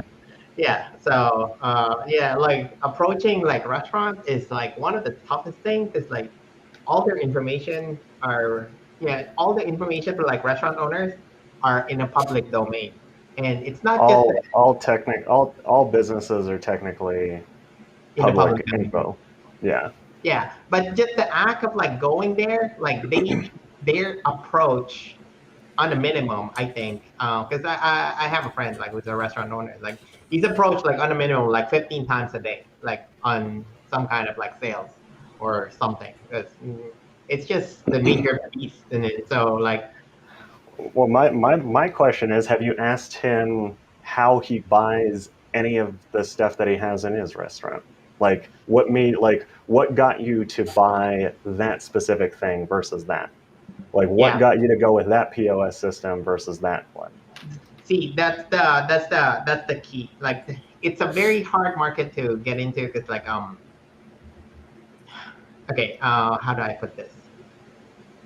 The way that you have to think about it is like you have to go into the mentality of the owner. Like if you're the owner of the restaurant, like the mentality of the owner is like, I'm already way too busy in hours in a day. Like I'm already working like 16 hours a day. I don't want to complicate my life. So like you have to approach it that way. So if my life is already like super hard, I'm already like working like X amount of hours and then like and all that kind of stuff. Like I want to keep it simple as much as possible to everything else. If they're not looking for a product or services, like more than likely they're going to ignore it. Like one, either they're tired because like they have a long hour shift, and two, like they have other headaches, like because like I, they I, deal I, with I would argue that that is every business owner. I don't know any business. There's very few business owners that I know that are like, life is great. I do whatever, and I'm not running around 10,000 hours. I'm not like, I don't have to work weekends. I don't have to do that. I know very few business owners that are like that. Like I said, I yeah, know some business owners that do well over millions of dollars a year that have that same thing. And like for me, I understand because some of my family used to own restaurants. So like I get the struggles of yeah. it. But Um, there's a difference between like small restaurants and like a chain restaurant level. Like if you have like some sort of like management in a restaurant versus like you're operating everything yourself, like there's a huge difference in the physical tiredness of it. Like if yeah, you're a small mom and pop shop in like your two-man operation, then it's a different headache versus like if you have a staff of like 25. Like if you have a staff of 25, like you tend to have more management kind of role kind of type thing, and then like you have a way to deal with like whatever you want to deal with in the management part. Like, but if you're like super tired, like physically because you're a two-man crew, then it's a different thing. Or like five-man yeah. crew. Like, Well, I mean, my thing is, I would argue that with any small business. Go sure. ahead, Rodney. So my question that I would pose to, I mean, not just Mark, but anybody in here, that is the situation with the owner. Is that not a pain point that we can maybe see if we can help solve and resolve for them? If you are that tired and that busy, let's look at what would make things easier for you? What would make your life less complicated? Does that mean bringing on new staff and new team members? Does that mean bringing on employees, waitresses, or hostess, or whatever? And then how does content creation factor into that to help make your life easier for you so you're not tired, you're not ragged, you're not working 25 hours a day? I would agree with you, but there's a inherent problem before you even get to that part. Like they're not even willing to listen yet. Like getting them a chance to like listen first is like the first problem. Like if you cannot get to that barrier, like to the part that okay, I know you're a truthful guy, like I'm willing to listen to your solution or something, then you can get over that hump. It's because you're not opening that door. The best way to get somebody to listen to you is to make them feel understood. Like I can guarantee you, if you put on an ad to a restaurant or whatever, even if you go old school and slide it into their door or whatever, and it's like, is there anything more frustrating than having to work 80 hours every week with a crew, with a small team of people, and you're struggling to hire people, the job market is terrible, all of this stuff? If you read that, I'd probably be like, dang, like you're talking to my soul here. I'm going to pay attention versus, hey, let me bring you 10 new customers tomorrow with this thing. Or, hey, I'm selling XYZ thing. Or, hey, because that's normally how a lot of people go about it. But if I can get to that deep point, and if I even talk about like, yeah, it kind of sucks not being able to spend time with your family on the weekend. You feel like, starting your business was supposed to be the thing that was going to change everything, but it is sucking away your life. Yeah. If I say, and see, I already know what you're going to say.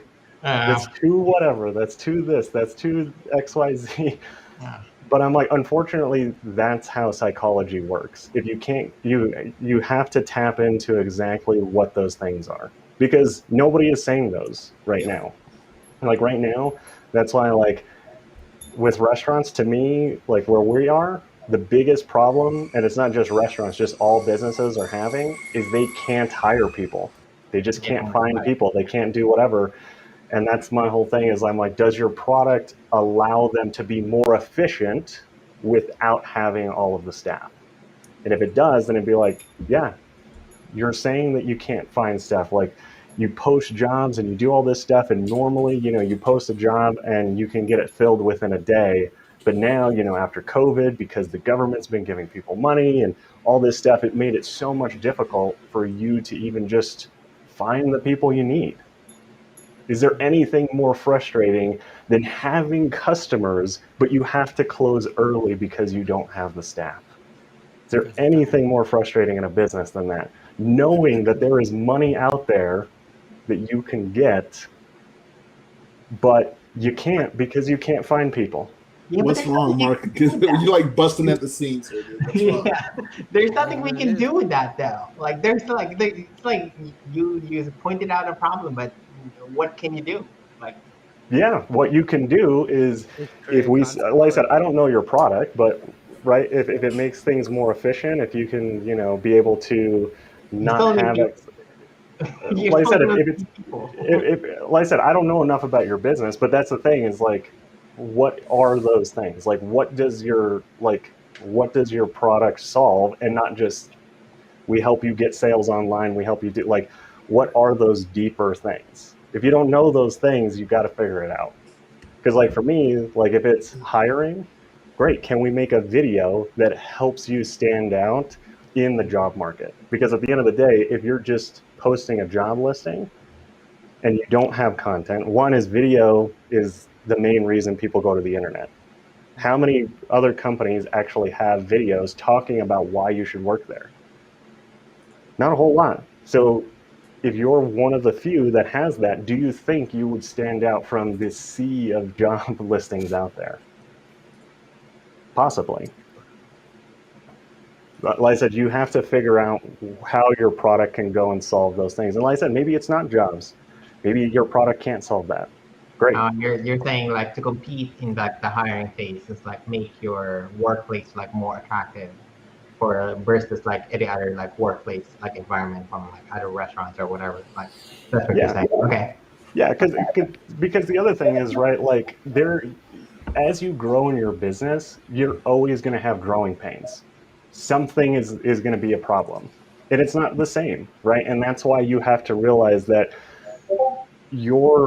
right, just like a franchise owner has different problems than a mom and pop, and the difference is like what kind of franchise, because there's different types of franchises.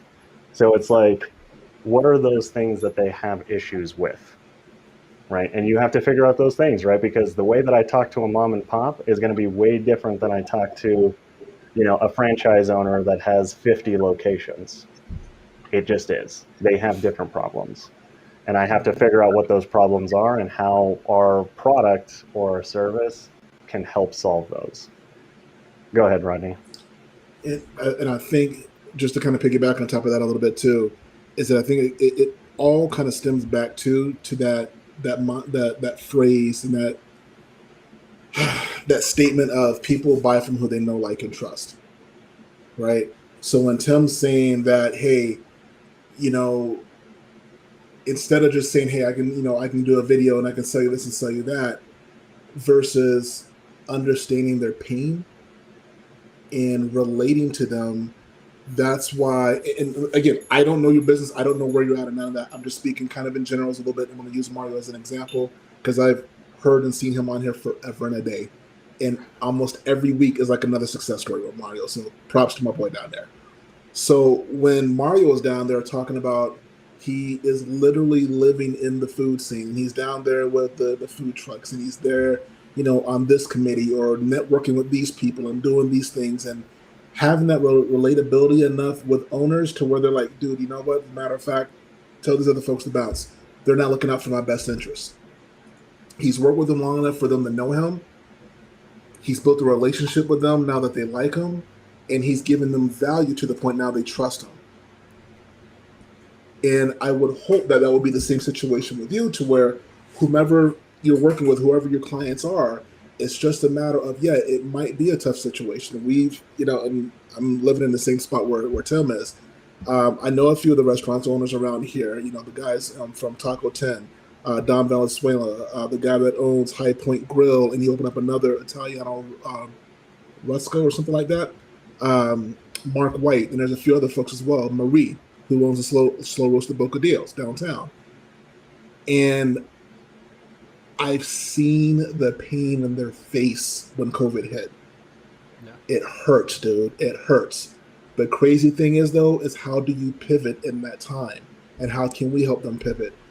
Marie is over here just opening up another spot and doing more business now during COVID than maybe what she was doing before. She's adjusted hours. She's doing a smoker outside of her place. She's doing the same smoker up in Santa Fe. Mike actually opened up another restaurant, like 2 or 3 that are in the works right now. It's a matter of what's going on, what's your situation, what hurts you the most, can we get in there and help you solve it? Not I want to sell you. Because like you said, that's how the traditional salespeople are, and nobody likes that. Nobody likes a car salesman. Most people don't. It just feels dirty. It feels slimy. It's like, you're just out here to get a quick buck from me. Yeah. But if you're over here with me trying to break bread and like listening to me and hearing where I'm coming from and not trying to sell me, but trying to help solve problems with me and partnering with me, that puts you in a whole different category than most other folks. Yeah. The thing that you have to understand is like approaching like restaurant. You work with restaurants? Do you work with like restaurant owners? Me? Yeah. So we were when we initially started, we were doing just like video podcasts for the guy that owns the place that's called Taco 10, Dominic Valenzuela. So that was kind of our break in. We really don't work with restaurants right now. We got some work we may do, just as some promises we made, but nothing right now. Like it's a hard game though. Yeah, that's the one thing. Like I hear what you're saying, like giving them the solution and something, but let me tell you, like brutally honest, like with you, like Please. the hard truth of the matter is like if they are having like cash problems already, like they're already like not looking into spending. Like that's already the mentality of it in a Okay. restaurant business. Go ahead, Tim. Sorry. You're No, no, I was just gonna say if it's a Tim's like, cash "Grr." if it's a cash problem, right? Like if they're already spending money on something, can you do it cheaper? Or if you do it the same, can you do it better for the No, I same mean price?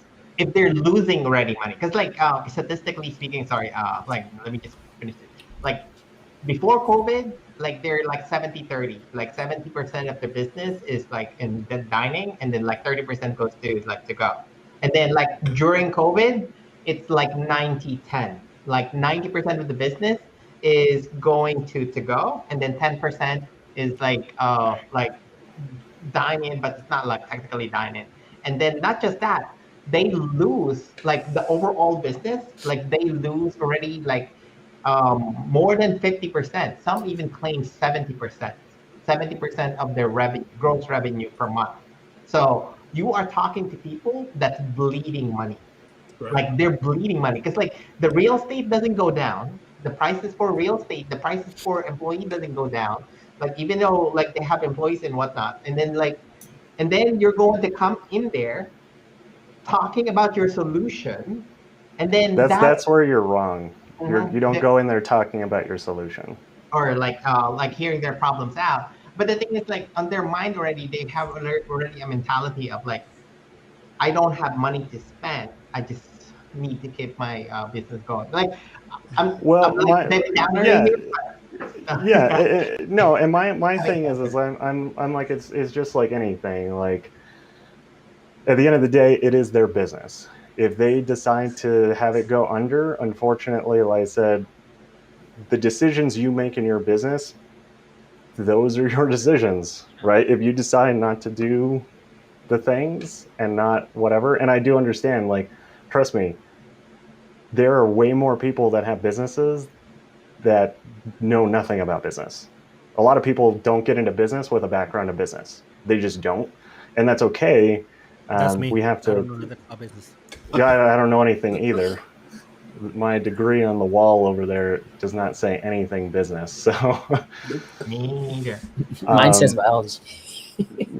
so that's the whole thing. But like, I do agree. Like, it is difficult Yeah, but to you just sell have to. something to somebody that doesn't have whatever. But at the same time, I feel like you just have to. One is I don't always go in trying to sell anything.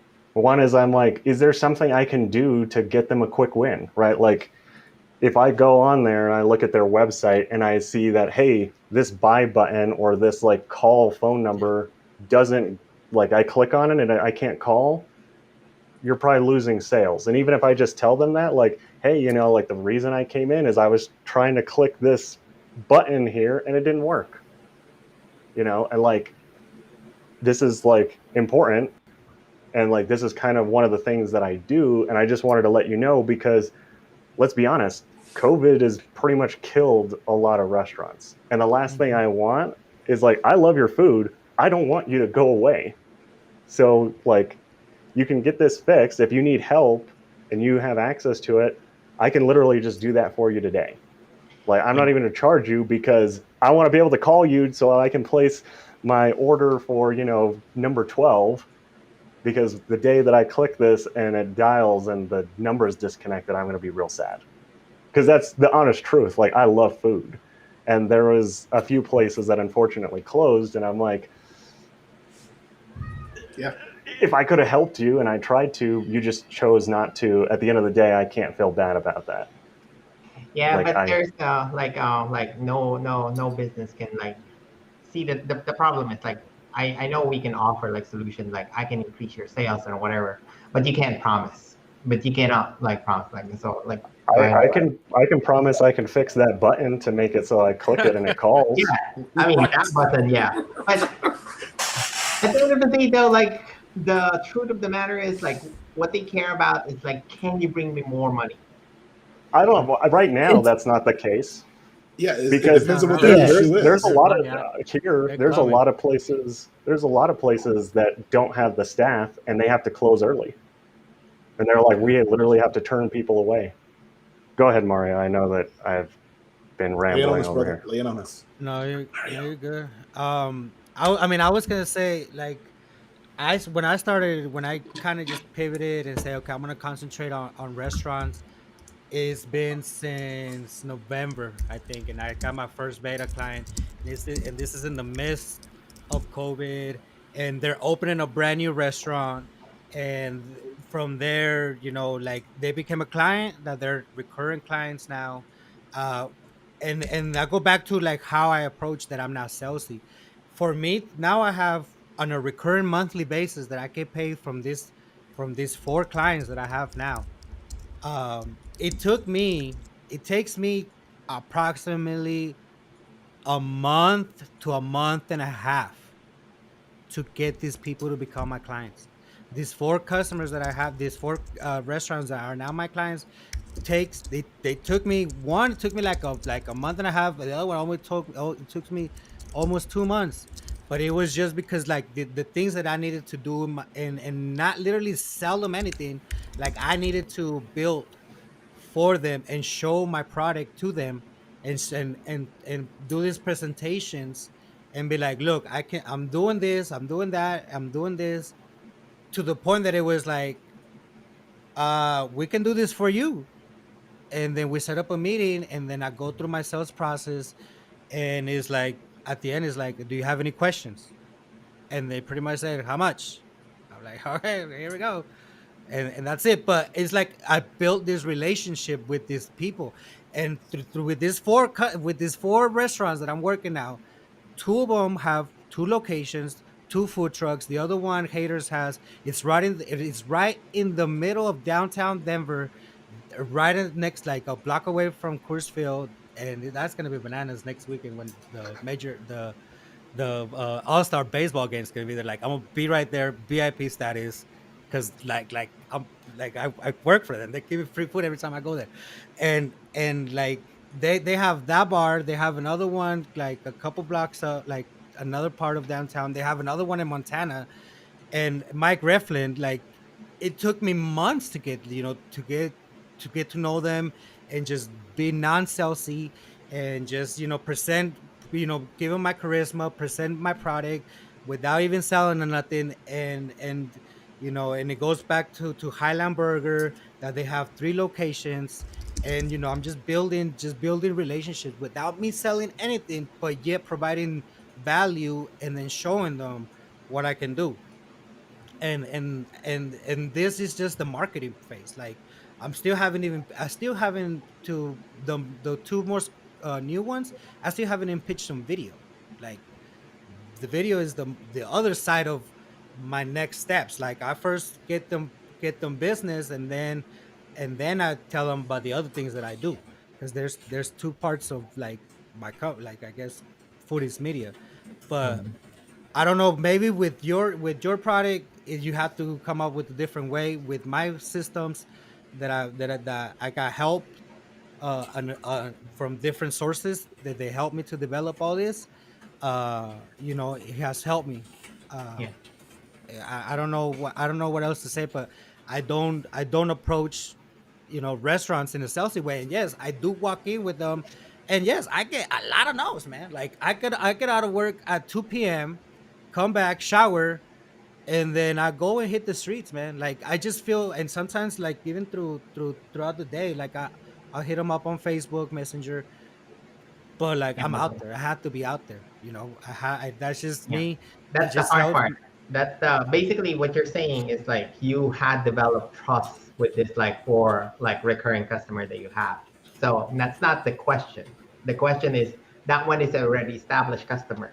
Now the question is, how do you repeat this for like somebody like that who's not your customer yet? Like you need to make a, like basically you and me, like cause like I'm in the restaurant business too. Like you and me needs to create like something that's going to be repeatable time and time again, that you're going to have like new clients that's not like in your like trust network yet, like somebody who's like cold, like in terms of like marketing. Because like if it's already a warm client, I mean, They have to be warm.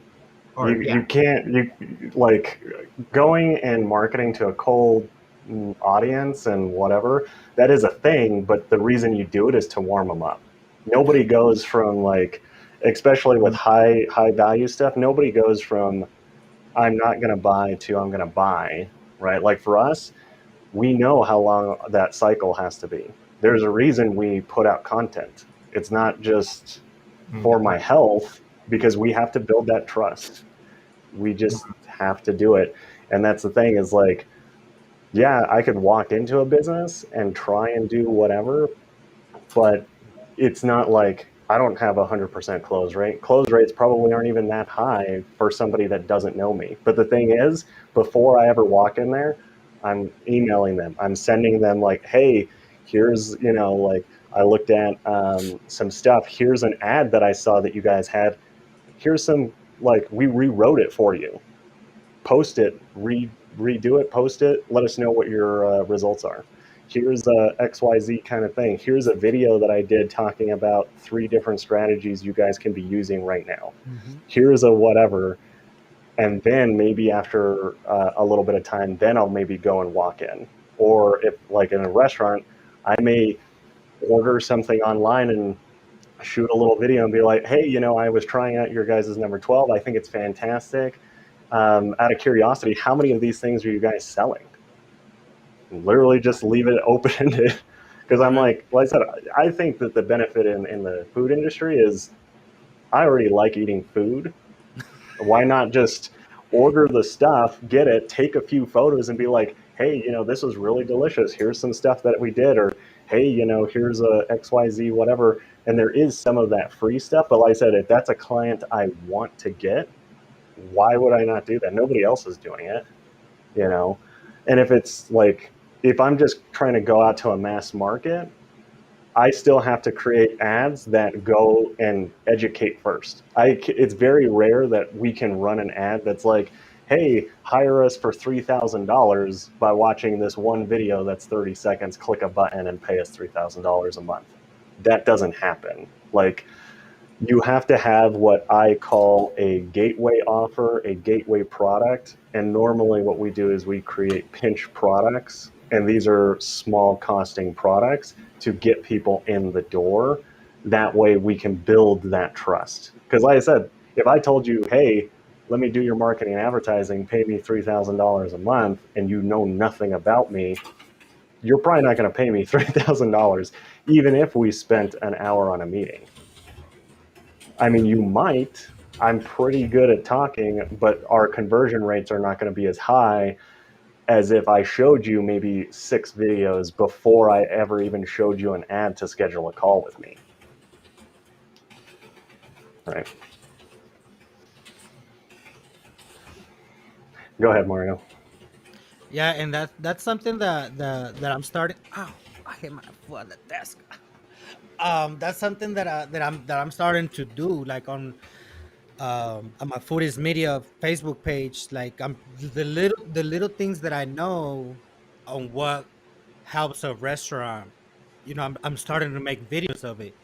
And like the last video that I made, I literally recorded in front of the Denver City Market and tagged them. And on my Instagram, on that page, I think I'm up to like 100 followers, and about 80 of them are nothing but restaurants. And then, like, I have maybe like, you know an average of 20 views per post. So at least, what, 20%, let's just say, of the people are watching them are mostly like restaurant owners. They're watching my content. And it's one of the things that I'm kind of just putting myself. I'm not selling anything. I do put, if you want a free quote, give us a call or go to the website or whatever.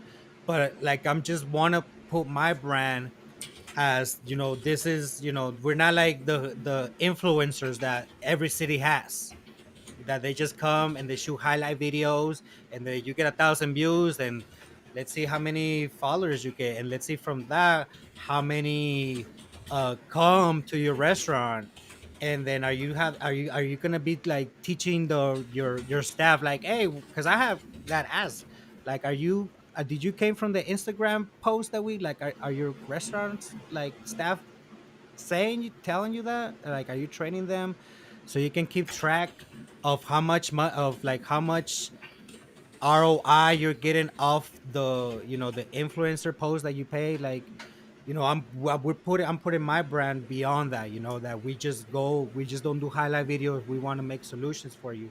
So, I'm putting out content as far as like what to do, the importance of certain things, and how to keep your brand out there and interact with your customers, and this and that and this and that. The importance of creating content, and things like that. And I lost my train of thought. Jesus. No I worries, no lost. I worries. lost it. You're saying something about social media. I kind of tend to Oh agree yeah. with you. So I think like, have you looked into that aspect? So how, just to educate the consumer, just Yeah, to yeah, like, yeah. I even agree even with that social media approach. The problem with that is I suck at social media and I hate social media for my personal life. So like, there's a friction between me and social media because like my like it's not for everyone. Like let's gotta admit, like I just got on Facebook only for the reason because of like I have a business, and what I'm learning more and more is like freaking social media is so powerful. So like that's the one thing that I know now and that I didn't know like a couple of years ago. Like in terms of like advertising. Go ahead, Rodney. I know you've been waiting. Well, if Christian wants to jump in first, that's okay. I'm good.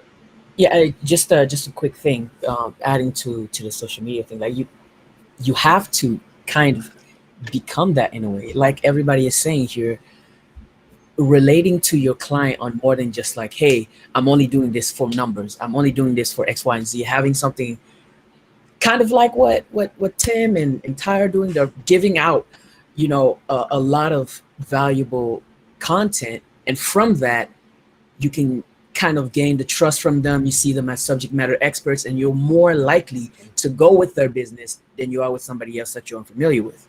So for your business, you kind of have to do the same thing, but really go go out into like the social media space and Fight it.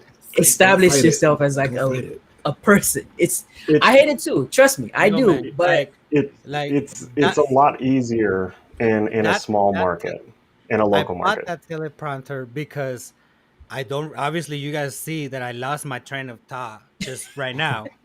I don't know how to articulate stuff properly.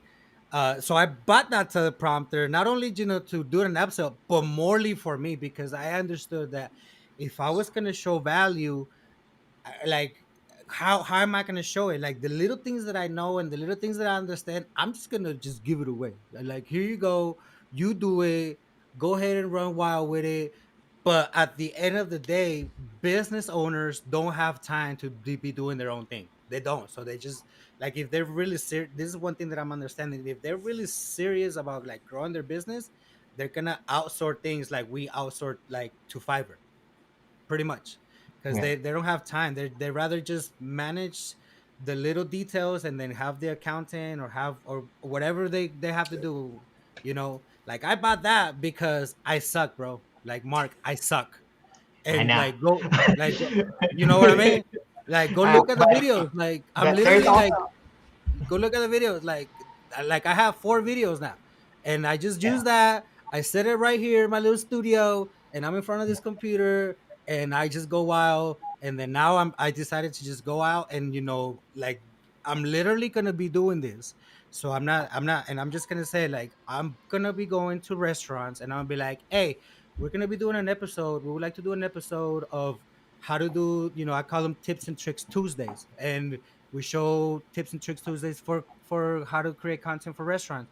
Do you mind if we do one right here on your patio, and in exchange we do a highlight video for you? Like, that's literally what I'm about to start doing, so I can just go in and get my foot in the door and just start going wild, bro. Building Like, expensive. I'm just gonna do that. Like, Yeah, because it's not gonna addition to cost me that nothing. too.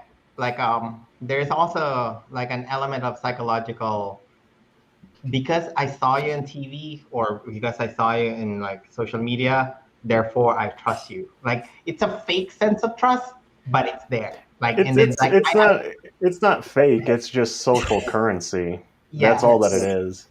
yeah, That's why Because, like I said, testimonials I are so mean, there's powerful. plenty of people on social media I don't trust. I just don't like them as people. But it's because I know them. That's why. Because you can't really decide if you like somebody or don't like somebody if you don't know them. Right. And as soon as they open their mouth, that's when you decide. yeah. But Social there's media just allows you to do that. yeah, and then like that, but they only show their good side, so they you tend to like It depends on the person. Depends on who you follow. I mean, so I know a lot of people that spill all their dirty laundry on social media all the time. I don't follow them very often, but they My do. cousin. Go ahead, Rodney. I know you've been trying My to go for cousin. like 10 years. It's all right. Poor Mario, my cousin. Oh man. So oddly enough, this kind of relates. And I'm going to go back a little bit, Mark, to what you were talking about. How do you get in, or how do you build that trust or make that connection with a cold lead, right? Um, which, and what Tim was talking about, they're going to be, prepped to be a warm lead at some point. I'm curious, how many restaurants have you done work with already?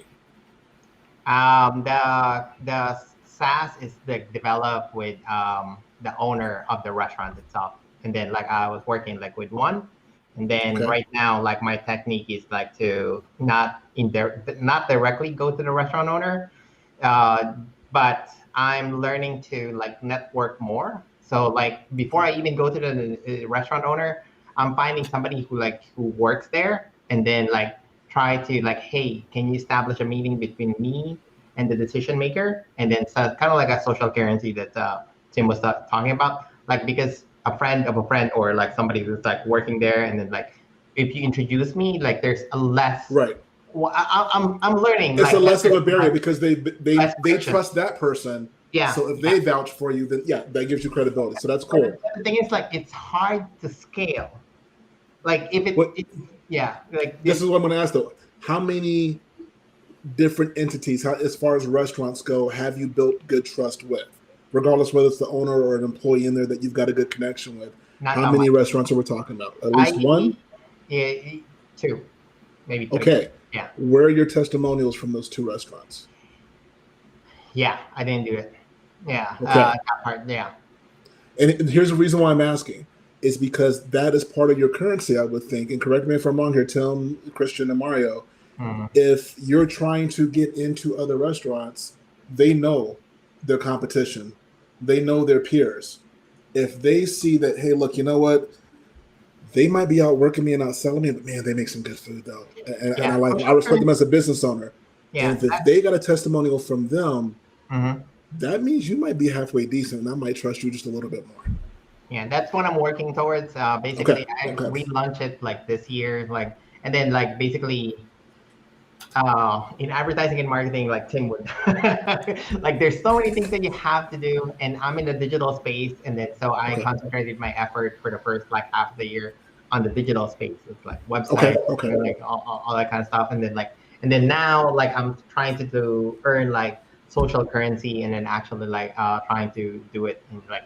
But also like you cannot like forget this is that like social currency, I mean, or like networking, something like that, it's in a slow phase, and then like a lot of companies are actually able to be successful in a mass marketing fashion, and then like that's part of the stuff that I am trying to study and then trying to learn, because like if you cannot do mass marketing in like a cold client lead environment, then it's going to be very very hard to grow, or you can stay as a small kind of like entity that you only like work with select few people, and then that's going to be enough margin for you.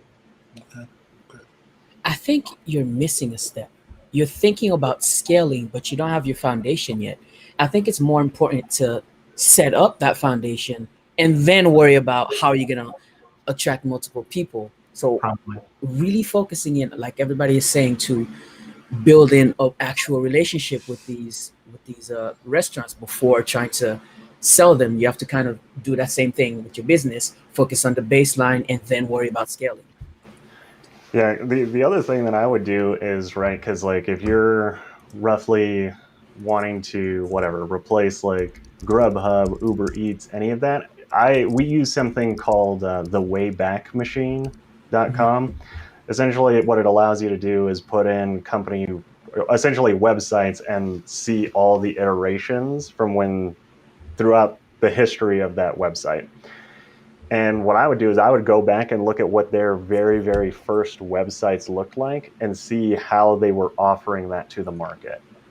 Because I'm like, right, like when Uber started, they gave free rides. Uber paid people, they paid their drivers out of their own pocket to get people using it, get people in it and do that kind of stuff. And I think that's one of the things that a lot of people don't realize is they'll go and they'll look at a big company, right? They'll go and they'll look at Apple and be like, I want to model my website off of Apple. Well, the reason why Apple can do that is because they already have so much brand recognition. Go back and look at the original website of Apple when they first started. That's who you should base it off of, because that's where you're at currently, right? And that's the big thing. Yeah, I understand that part. Like basically, one of the things that it's always about money. It's always, it's like if you are starting out like with like very very few budget in your hand, like it's a different start scale or like get to the point like to versus like somebody who has like some kind of budget that's like significant enough to kind of. Have you thought of getting VCs?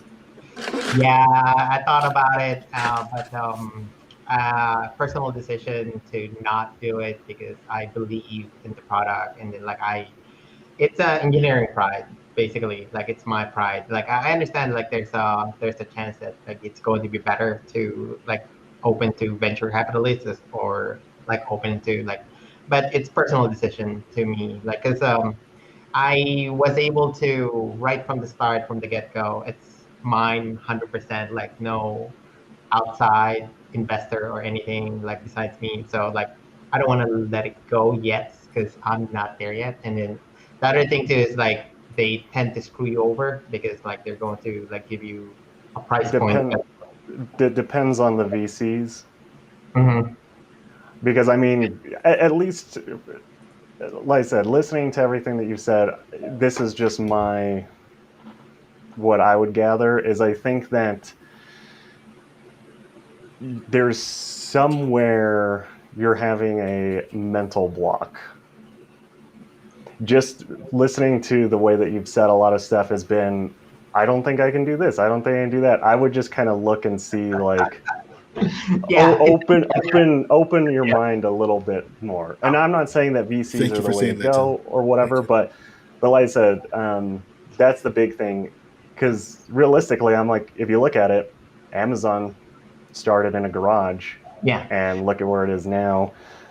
But so it's a technique of mine. So that's I don't know if you guys do this, like, but I do this, like, tend to do this. Like, basically, you get more interaction and then like trying on problem solving if you like show your vulnerable side and then like people to critique you versus like you saying like everything is good, everything is dandy. It's like I'm doing okay. Like there's no critique to that. Like versus like if you say something about like on the negative side, like you tend to get like more feedback and then that helps me more. Like so.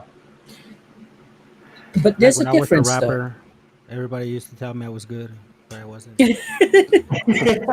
But sorry, Rodney. Go ahead, Rodney, go ahead, Christian. Go ahead.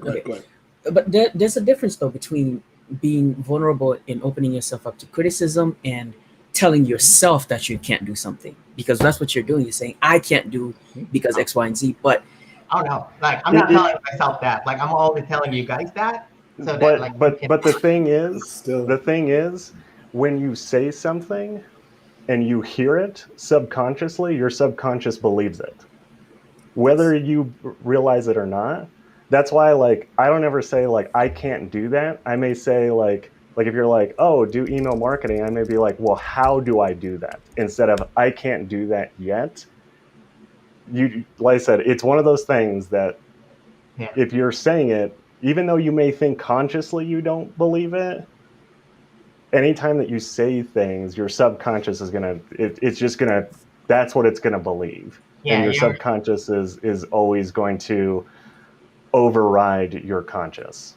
Yeah, because I hear you. But I'm being honest with you guys. Like, I know for a fact, because like Mario, like we had talked a couple of times, right? Like, so what I was like, basically the feedback that I'm like basically trying to give you is like already stuff that I have experienced. I'm not saying it can't be done. I'm just like saying that those are. It sounds negative because there's no criticism for positive. So like that's the point of view that I have. Like if you like if you're doing so well, like the only criticism that you like, how can you do even much better, right? Like, but that's part of it, but it's more helpful. It can go deeper than that though too. But go ahead. True. But it's more helpful to have like saying, this is my pain points, or this is the pain points, and then if you hear like better ideas on that pain points, like, and then like it goes much better. I don't know, like my opinion.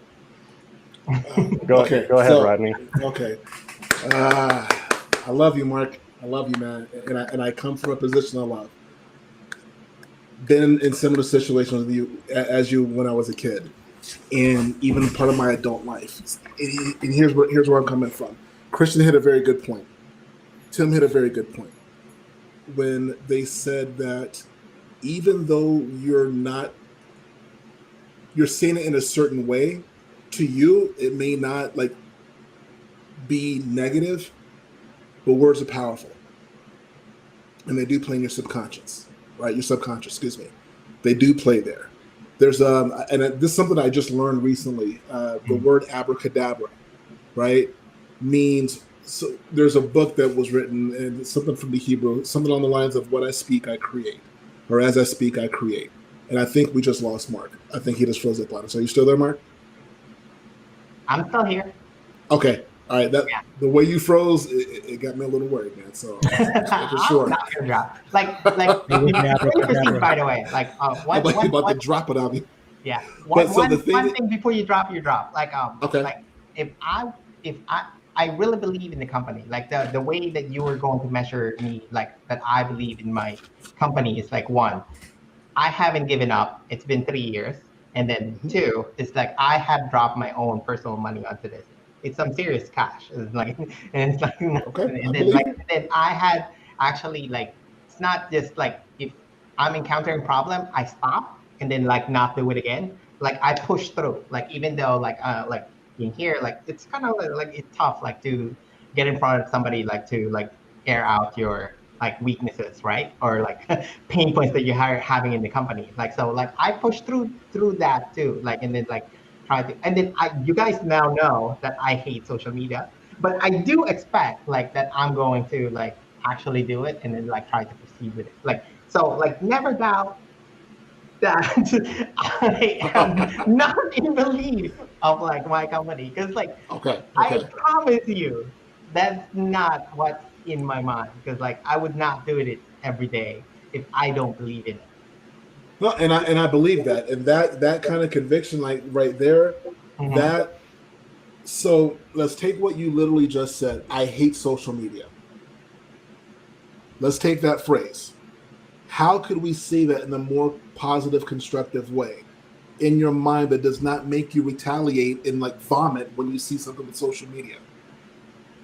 I understand what you're trying to do. Like basically, it's not that I hate social media. Like I have a mental block on social media. Like so, what is that block? Putting myself into like in front of like this is like one of the most like great thing that I have done so far. Like being like YouTube. Dude, that's huge, though, man. Yeah, I know. That's a huge win for you. So that's like huge. basically, I push through and then just like say like, oh, fuck it, like do it. I'm sorry. So there's a difference between I hate social media versus I've got some fears, but how do I overcome them to be better and move forward? Yeah, that's what It's I'm just essentially little doing. words. It's just little words. Even if you say them to yourself, you don't need to say them to us, right? I'm not saying that, but what does come out of your mouth has a huge impact, my friend. I mean that. I'm not just saying this to be on a soapbox, I to be understand. all rah rah cherry cherry. I'm not. I live by this. I Mhm, live by this. Words are powerful. They can kill or they can create. They are powerful. mhm. So, and I'm not saying it's going to happen overnight, but just be cognizant, be aware of what you say and how you say it. Yeah. Put it That's this all. like the other move that me and Christian did is like me and Christian already made the pact that by December we're going to have like 1,000 subscribers on YouTube. Like whoever gets Okay. like that's a move. Like that's a because like I don't. So you're going to have 1,000 subscribers on YouTube, which is social media, which is what you said you used to hate. So that's a Yeah, good thing. yeah, that's a move. So Like yeah, you're embracing it a little bit then. Mhm, All right, that's mhm. a good move. So you Yeah, don't hate social media. It's just, it's a block. it's uncomfortable Hmm. and you're stepping out of your comfort zone. Yeah. So I do That's a that every day. huge Like win. Okay. basically, like the reason why I like sharing with Get you a guys like my teleprompter. points is because of it's a painful.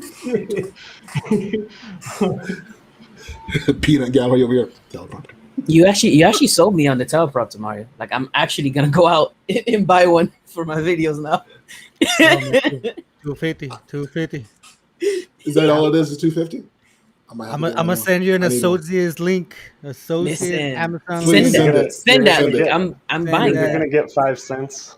5 cents for every referral. Hey man, hey, That's it's five take it, cents Oh, you take didn't it, Mario. have take it, take before. Hey, I mean, Hey, 5 cents is 5 cents. hey, it adds up. 5 cents across a Affiliate million link. people. Yeah, man. I mean, if I can add some, Please, Mario, please. Just it's drop them like jewels. I I'm afraid. Every single like my when I first got my beta tester the first time, I stood half hour inside my truck thinking, what am I gonna say? And I did it. I was stuttering, blah blah blah. I don't know what the hell I was talking. Like Steven was looking at me like, what is this man talking about? But I got through it. Like I do these videos when I was gonna go outside, and I was like, you know what? I don't care. And like I just remember the meme that Flash Film Academy posted when you're about to do something that you're so afraid you're about to do something great. And every single time that I am about to like walk into a restaurant or send a little thing or create a video or trying to come up with what the hell I'm about to do and I'm scared and I'm worried, I'm like, if I just push, just like you've been pushing through every little obstruction or like every obstacle for the past 3 years, everything that you've been pushing through, like we're all going through. I know, I am going through it. Like I'm like, ugh. But me and my girlfriend we're outside doing our first video in public, and I'm like, you know what, if like we gotta get out of this like this little studio here, let's go outside and start creating content in the middle of the street, because that's what my competitors are doing. They're out there, they're not in a little studio, they're out there in restaurants, they're out there in the middle of the street. And I'm like, you know what, like they're just saying little things like, no, we're about to create this content for this restaurant for them so they can create content, give them ideas, but I have to be out there. And as I'm walking through this place where there's a bunch of restaurant, as it's a Thursday night, just I mean it was like a Wednesday afternoon, there's like dozens of people, man. It's the Denver City Market. It's super like this, people like this, and there's like motors, like there's like there it was crazy, and I'm like, okay, let's do it. We're setting up, and I was so embarrassed, afraid. I was like, I have a teleprompter. People are gonna look at me. Am I gonna read this right? But I pushed through. The video came out cool.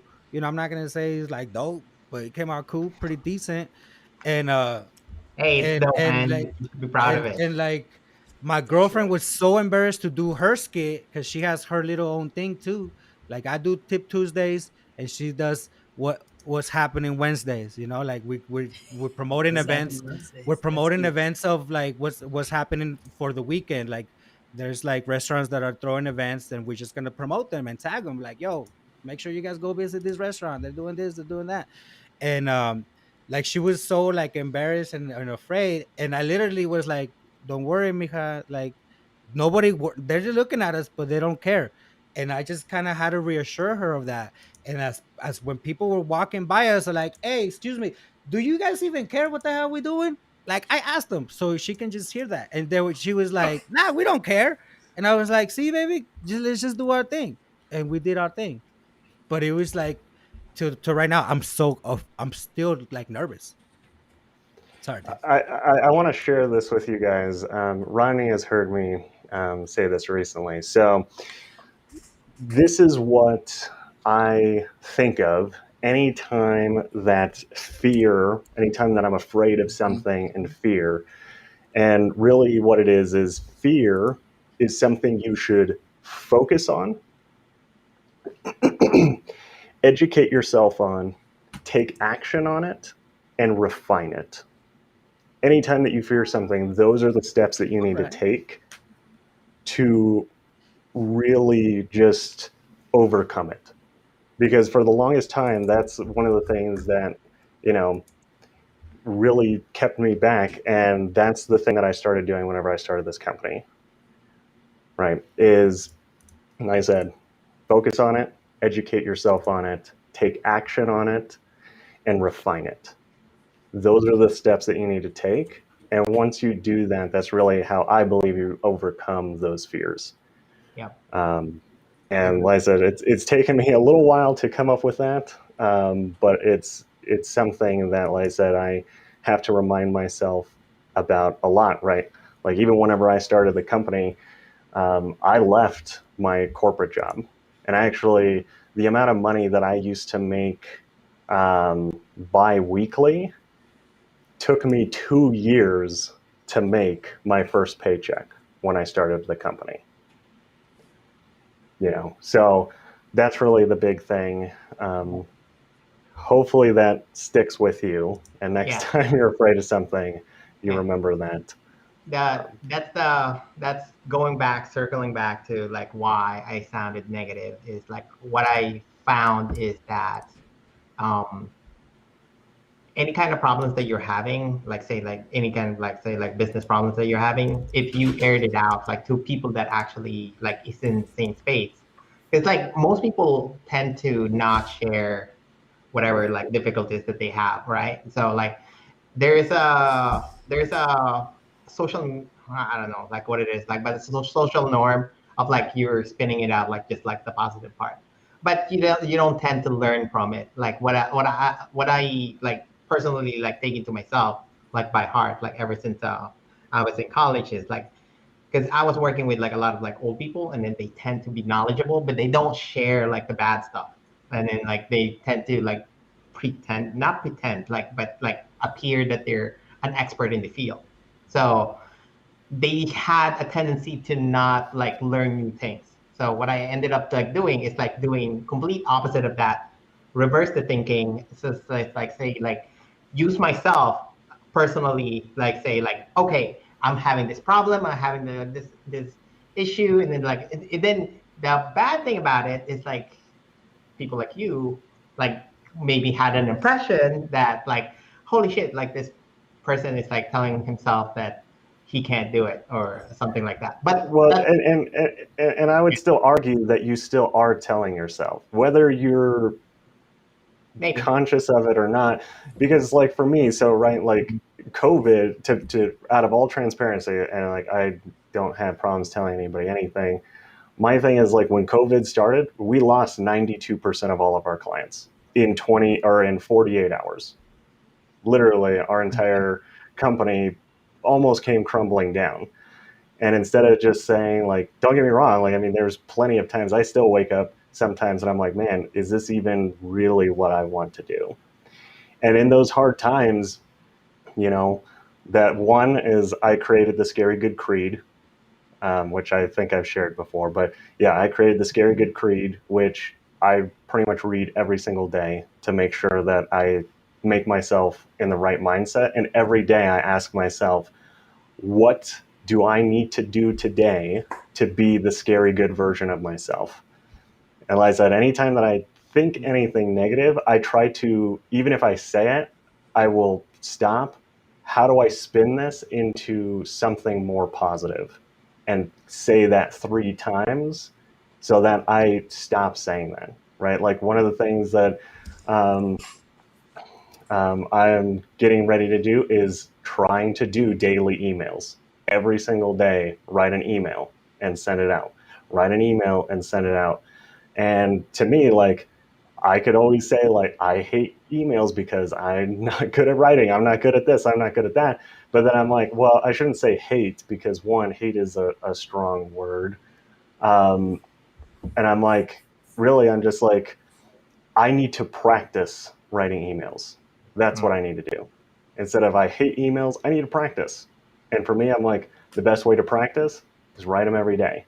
And the only way that I can write them every day is I have to write one email before I can have my first cup of coffee.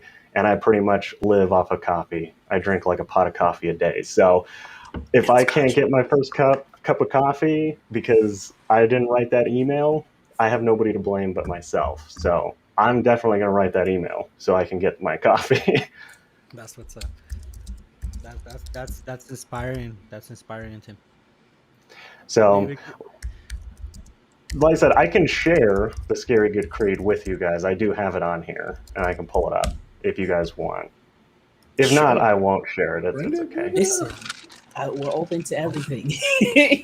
It's like So- a conversation now about like personal difficulties, like on like how you like overcome it. Yeah, that's a part. That's a part of all of it. What's there's some of the intangibles of running a business is self-improvement as a business owner, working on your communication skills, working on listening skills, working on all the stuff within yourself to improve yourself, bleeds into your business and everything else. Yes. Yeah. Yes. And then the sucky part about it is you can't talk to your because like they don't care. Like you're doing good. You're like you can But always they talk don't know about, those like, nights you stayed up and like That's- cried and bled and yeah. how far am I away from That's here. I'll just plug it really quick. That's why we created do it Tim. this,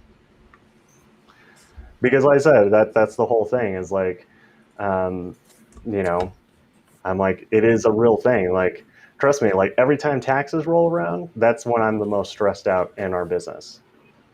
Not because XYZ, like I'm a big believer in, like, I want to make sure that we do things properly, we do things right. And I'm like, yeah. And like, you know, it's one of those things that like, I feel like you have seasons of business. Like sometimes, like I said, I'm like, I don't know if I really want to do this. But once again, like I said, this is why I go to this, which is the Scary Good Creed. So I'll read it. And we pretty much read this every time that we have class for the Scary Good Business Advantage. So essentially, it's no matter what pain, uncertainty, doubts, judgments, failures, and challenges this crazy world throws at me, I will always rise to the challenge and give it everything I have to the very end, because I know I'm worth it. My family is worth it, and my legacy is worth it. I will not fear the unknown, but embrace it. I will strive to be the best version of myself today and every day I wake in this crazy world. Yes, it'll take hard work, long hours, sleepless nights. I may fail, but I will never question why.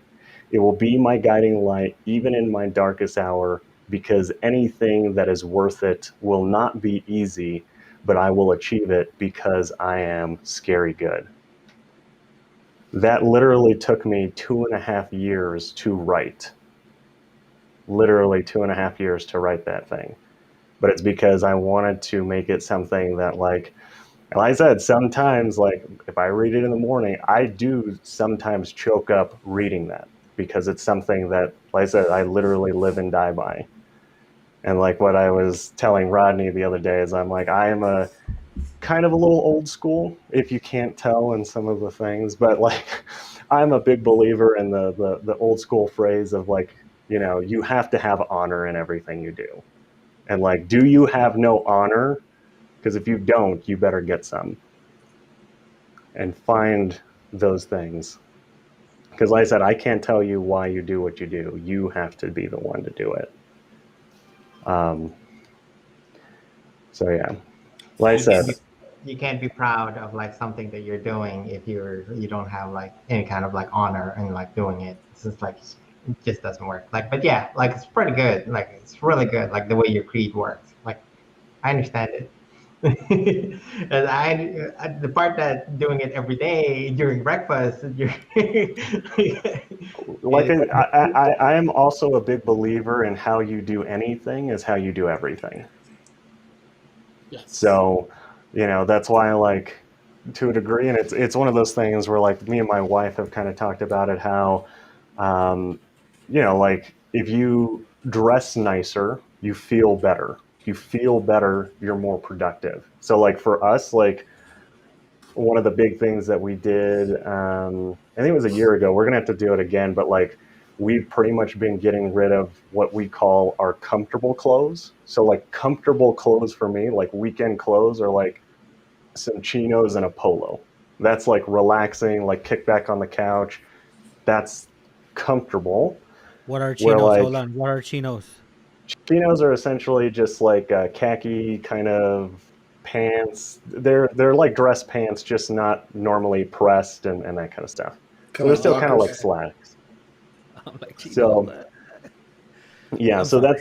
but that's the big thing is like with that, if I don't have like if that's my lazy clothes, I'm less likely to be lazy. Right? It's just like if I put on a suit every day, even though what I mainly do is stand next to a computer and work, I'm going to be more productive, right? Like if I am just, and not to say that you have to wear a suit. I'm a big believer in suits. You'd be surprised at the things that people will do for you and what you can get by just wearing a suit. That's true. Like I said, next time you get on a flight, wear a suit, go to the desk, and you will probably be bumped up to first class, if not have a better seat. Because nobody's going to let a guy in a three-piece suit ride coach. It's just not going to happen. To add to that, actually, during my naturalization, when I became a U.S. citizen, I was wearing like this really nice suit, and one of the organizers looked at me and said, "Hey, would you mind reading the pledge, blah blah blah, because you look great, and we would like to have you standing up front." And I didn't do anything but wear a suit. So how you look makes an extreme difference in how people treat you. Yeah, and like I said, that's really the big thing. Is I'm like everything that you do, I think plays a factor in that. That's why I'm like, sometimes it's like if you want to make more money, maybe live somewhere that it costs a little bit more money because you have to make that money. If I'm not saying live out of your means, right? Don't go buy $1 million house if you only make like $20,000 a year. Don't do that. But like try to put yourself in those kind of things. Like I said, they're like, like this Mont Blanc Serpent pen. Just Google it and look at the price. I don't think I know Like how to spell that. Mont Blanc, it's MOT space BLANC. Mont Blanc. They are, Is that a French? Like is that yeah, French? Mont Blanc. It's a French brand. Yeah. You know by the French name that it's It Yeah. just sounded. up there.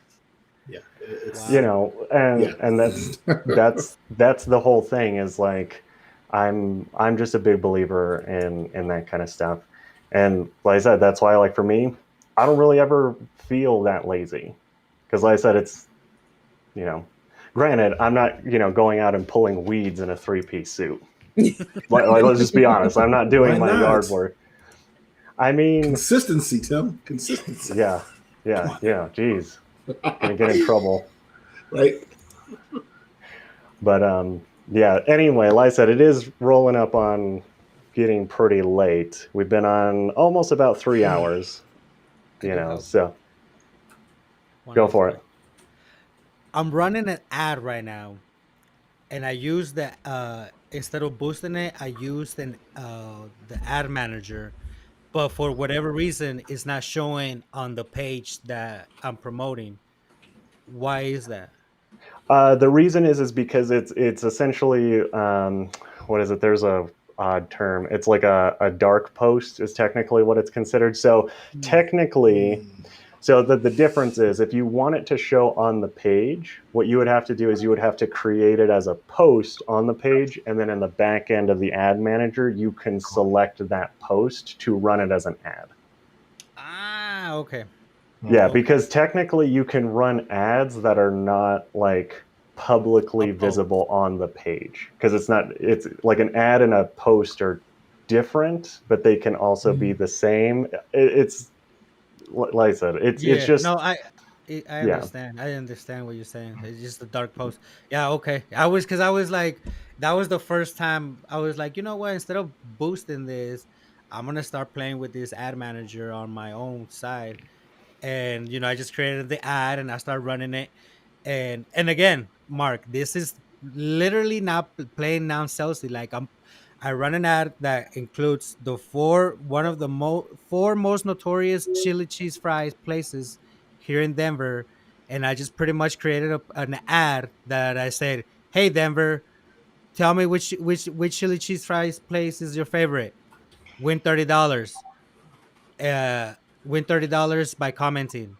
Yeah. And I'm running it for like a couple weeks, and then I'm getting likes, comments, and by You the and end, can go the down the rabbit hole on this one, because like there's a hey lot man, of questions that's going to go into that part. Like, what is your audience like? Who's your target audience? Like, what is going to be your landing page?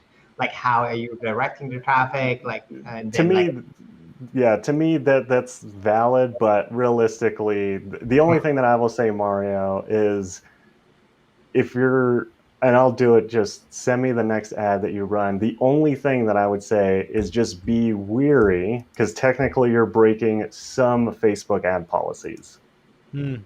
So let me know so that you don't get your account banned, and I'll take a look at it for you. okay. Well, I mean, I know that you don't supposed to tell them to comment. You don't supposed to tell them that. So I just, and I pretty the much just winning told them part. just tell us. Yeah, So the I know only you. yeah, Go ahead. the only other thing is you'll just have to have some disclaimer, or not I guess it's technically a disclaimer for giving something away. I can go into a bunch of detail into that, but it's just you have to make sure that you're letting them know that it's not like technically sponsored by Facebook and blah blah blah. And there's just a few things, but like I said, right now, like you're still relatively small, but I just want to make sure that like I said, reach out to me and I can make sure to Okay. give you the right stuff so that you don't get your account shut down, because that's the last You're thing you starting the need. gray area. Oh no! A little Oh bit. Hey, live and learn. I'll make another page if I get banned. There you go. Your Don't name do that. attached to it. I'm gonna Your do it. name, your company name, and your like credit card is attached to it, so they might find out. So like, be So careful. Don't Normally, it's a Walmart it's recharge. IP. Yeah, normally it's IP. But anyway, yeah. And then Okay. like with what you were saying, Mark. So the big thing is you do also have to have ad content that is 100% just brand building, and you're not gonna like do some of that. But you use that in retargeting, and then there's other like I said, I can spend probably another 6 hours just talking about that. So, Pixel, like funnels and like conversions and that, and then like reofferings. Like, it gets complicated. Like, I understand. there's a reason we charge what we charge. That's pretty much what I just tell people. There's a reason. But yeah, like I said, there's a lot to definitely look at and whatnot. But with that, is there any last questions? Do you guys have any last questions? Does anybody that's still watching have any last questions? I do have the chat now. I, for whatever reason, forgot all about the chat. Not that I don't like the people that are watching.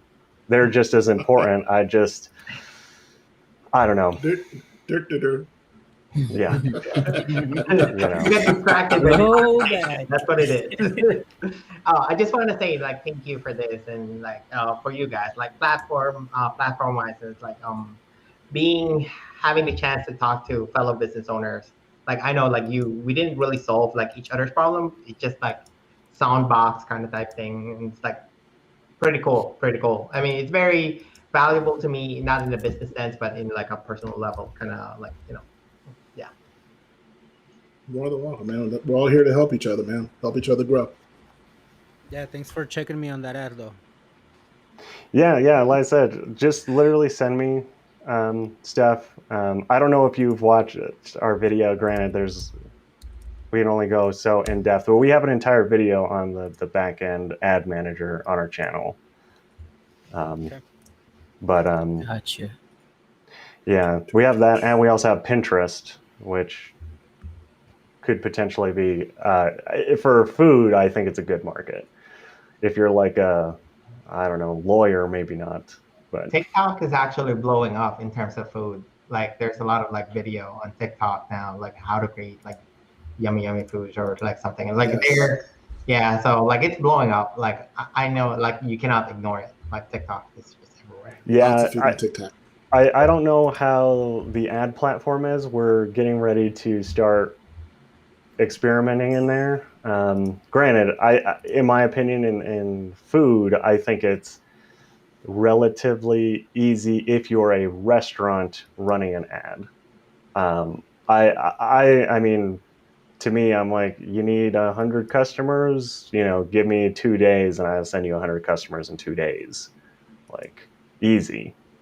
I probably do it with my eyes closed, but like I said, it's just, we just do it so much. So that's the thing. Granted, like I said, I think we have like a back catalog of maybe like 30 proven different offers and ads and funnels just for restaurants. So. Okay, Tim. I think I might sign up to your monthly subscription. Is that included or what?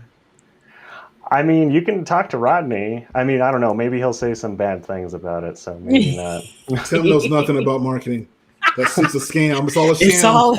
It's a lie. Cake was a lie. He ain't even real, dude. Tim ain't even real. It's a hologram. Yeah, I'm just a cardboard. Been talking to us this whole time. Yeah, I'm just a cardboard cutout. Don't you know? That's right. He says it's abracadabra. Abracadabra. My name is Tim. No, straight on a halfway serious note. No, it's good stuff, dude. It's great stuff.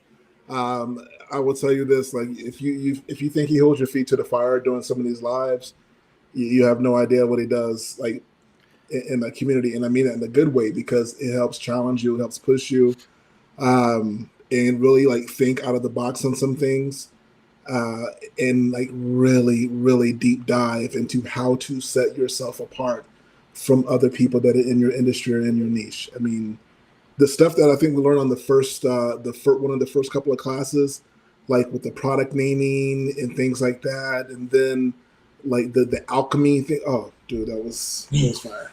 It was straight up fire. All right, so, you got me excited. Yeah. I already signed in. It's definitely worth it. Definitely worth it.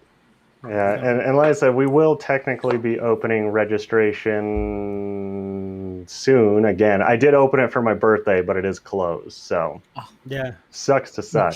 No, but we are going to dismiss everything I said. Yeah, we are going to be opening it probably in a couple of weeks. So the other thing that I wasn't going to talk about, but I'll just mention it briefly. We are going to be doing the boot camp. So it's going to be a 2-day, 3 hours each day. So it's a total of 6-hour boot camp is what I'm planning on. But it's the boot camp is going to be, Boost Your Business Traffic Boot Camp, where that's all I'm going to talk about is ways to boost the traffic for your business. Regardless of if you want to spend money, you don't want to spend money, any of that stuff. And it's free. So it's going to be free. You just got to give me your name and your email, and then you'll be registered for it. But I'm still trying to figure out all the things that I want to talk about because there's a lot, and 6 hours isn't a whole lot of time to go through everything. Obviously, like I said, I could probably spend 6 years, but nobody's got time for that. So, but we are going to be doing that. So, yeah. And then go ahead. I'm sorry. No, and then I was just going to say, and then after we do the boot camp, we will be opening registration for the Scary Good Business Advantage. And like I said, pretty much in that, like I said, like we pretty much have a bunch of worksheets and stuff, and like we just got done doing email follow-ups and email sequences, and they get to just copy and paste all of the stuff while we had to write it and do all that. So you just tweak everything to what you need, and then we just take all the stuff that essentially clients hire us for, and all the like proven ads and all that stuff, and we just give you the swipe files and teach you how to do it yourself. That's pretty much what it is. And it's just like this.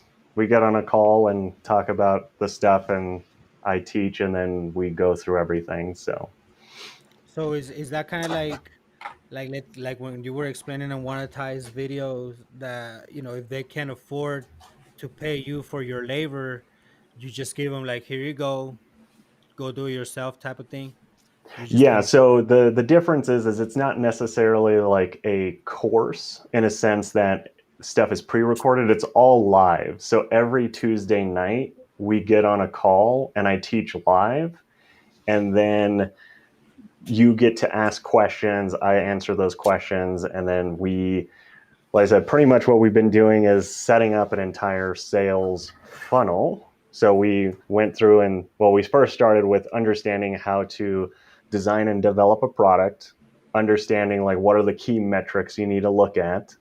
You know, we looked at like trying to name it, and then we went into understanding like markets. How do you find markets? How do you target markets? And everything's recorded. So like all those classes you can go back and watch. Normally, technically, class is only an hour long. Sometimes it's 3 hours long. It just depends on how in depth we go into stuff. And I like talking, obviously. So, you know, if you like listening, that's okay. If you don't like listening, then sorry. You probably won't like it. Yeah, so that's a big thing. So we're this coming week, we're going to be talking all about landing pages. So elements of landing pages, how to design them, develop them, the stuff that goes into it. These past few weeks, we've been getting email marketing set up, what platforms we use, how to write the emails, going through funnels. Essentially, like I said, pretty much what we do on a day-to-day basis. And then we are going to be getting into Facebook and how to set up campaigns, what to look at, how to do that kind of stuff. So, and we'll pretty much just be doing that. We are going to dive into a few different things. Like we're probably going to do some stuff on SOPs, like how to create them, how to design them, develop them. I don't know, all kinds of stuff. And really anytime that we find stuff that's working, whether it's for us or our clients, we're essentially just going to bring that and be like, hey, here's a campaign that we just ran. It's working really well. Here's like the copy that you can take and tweak and change for your business. Okay. So, interesting. like I said, it's the big thing is you have to actually do it. Right. You got to take action. You know, just like so that's the big thing is I'm like, and if you think that you're just going to go and watch and not do things, then, you know, you'll get in trouble. So you'll get in trouble. That's all I'll say. Because we really tried to make sure to like get this done. If you're not getting it done, then I'm going to call you out in front of the entire class. And like I said, oh no, why? Yeah. So, oh no. And like I said, so because I do also want to make it something where I want to kind of put a fire under your butt to get you to kind of do some stuff. Because like I said, I understand, like sometimes you're just like, I don't want to write that email. I'll wait for like another 2 weeks to do it. And I'm like, nah, like, let's do it today. Yeah. You know, so okay. That's kind of how it is. Like I said, talk to Rodney after. He'll tell you the real deal, not on here. You know, just trying to be nice. I can't talk about the abuse that we've suffered. He doesn't want to get in trouble. No.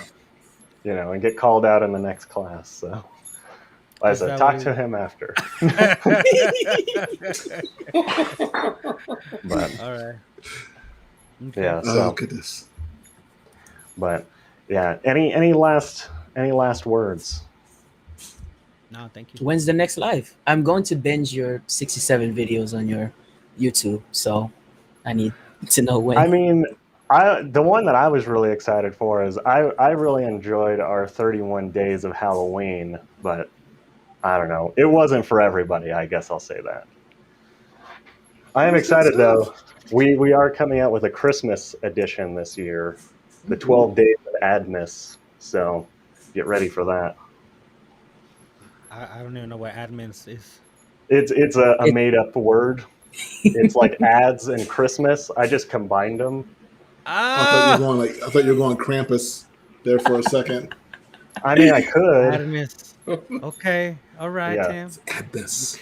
Admins. Like I said, like you gotta come up with those catchy names. Yeah. I'm terrible at names, by the way. Like I said, it took me like a year and a half to come up with scary good marketing. I stared at names for literally a year and a half before landing on a name. So, yeah. Even whenever I write scripts, I'm just like actor 1, actor 2. Literally the last thing that I write in. I have to use Sometimes like the name is important, man. Nah. You know, you just go to like name generator and throw it in there. And, Oh gosh. like I said, I don't know. Not my strong suit, but I'm working on it. Yes, that's the good thing. Yes. Yeah. So, but okay, for real this time, it's ending. So anybody out there, goodbye.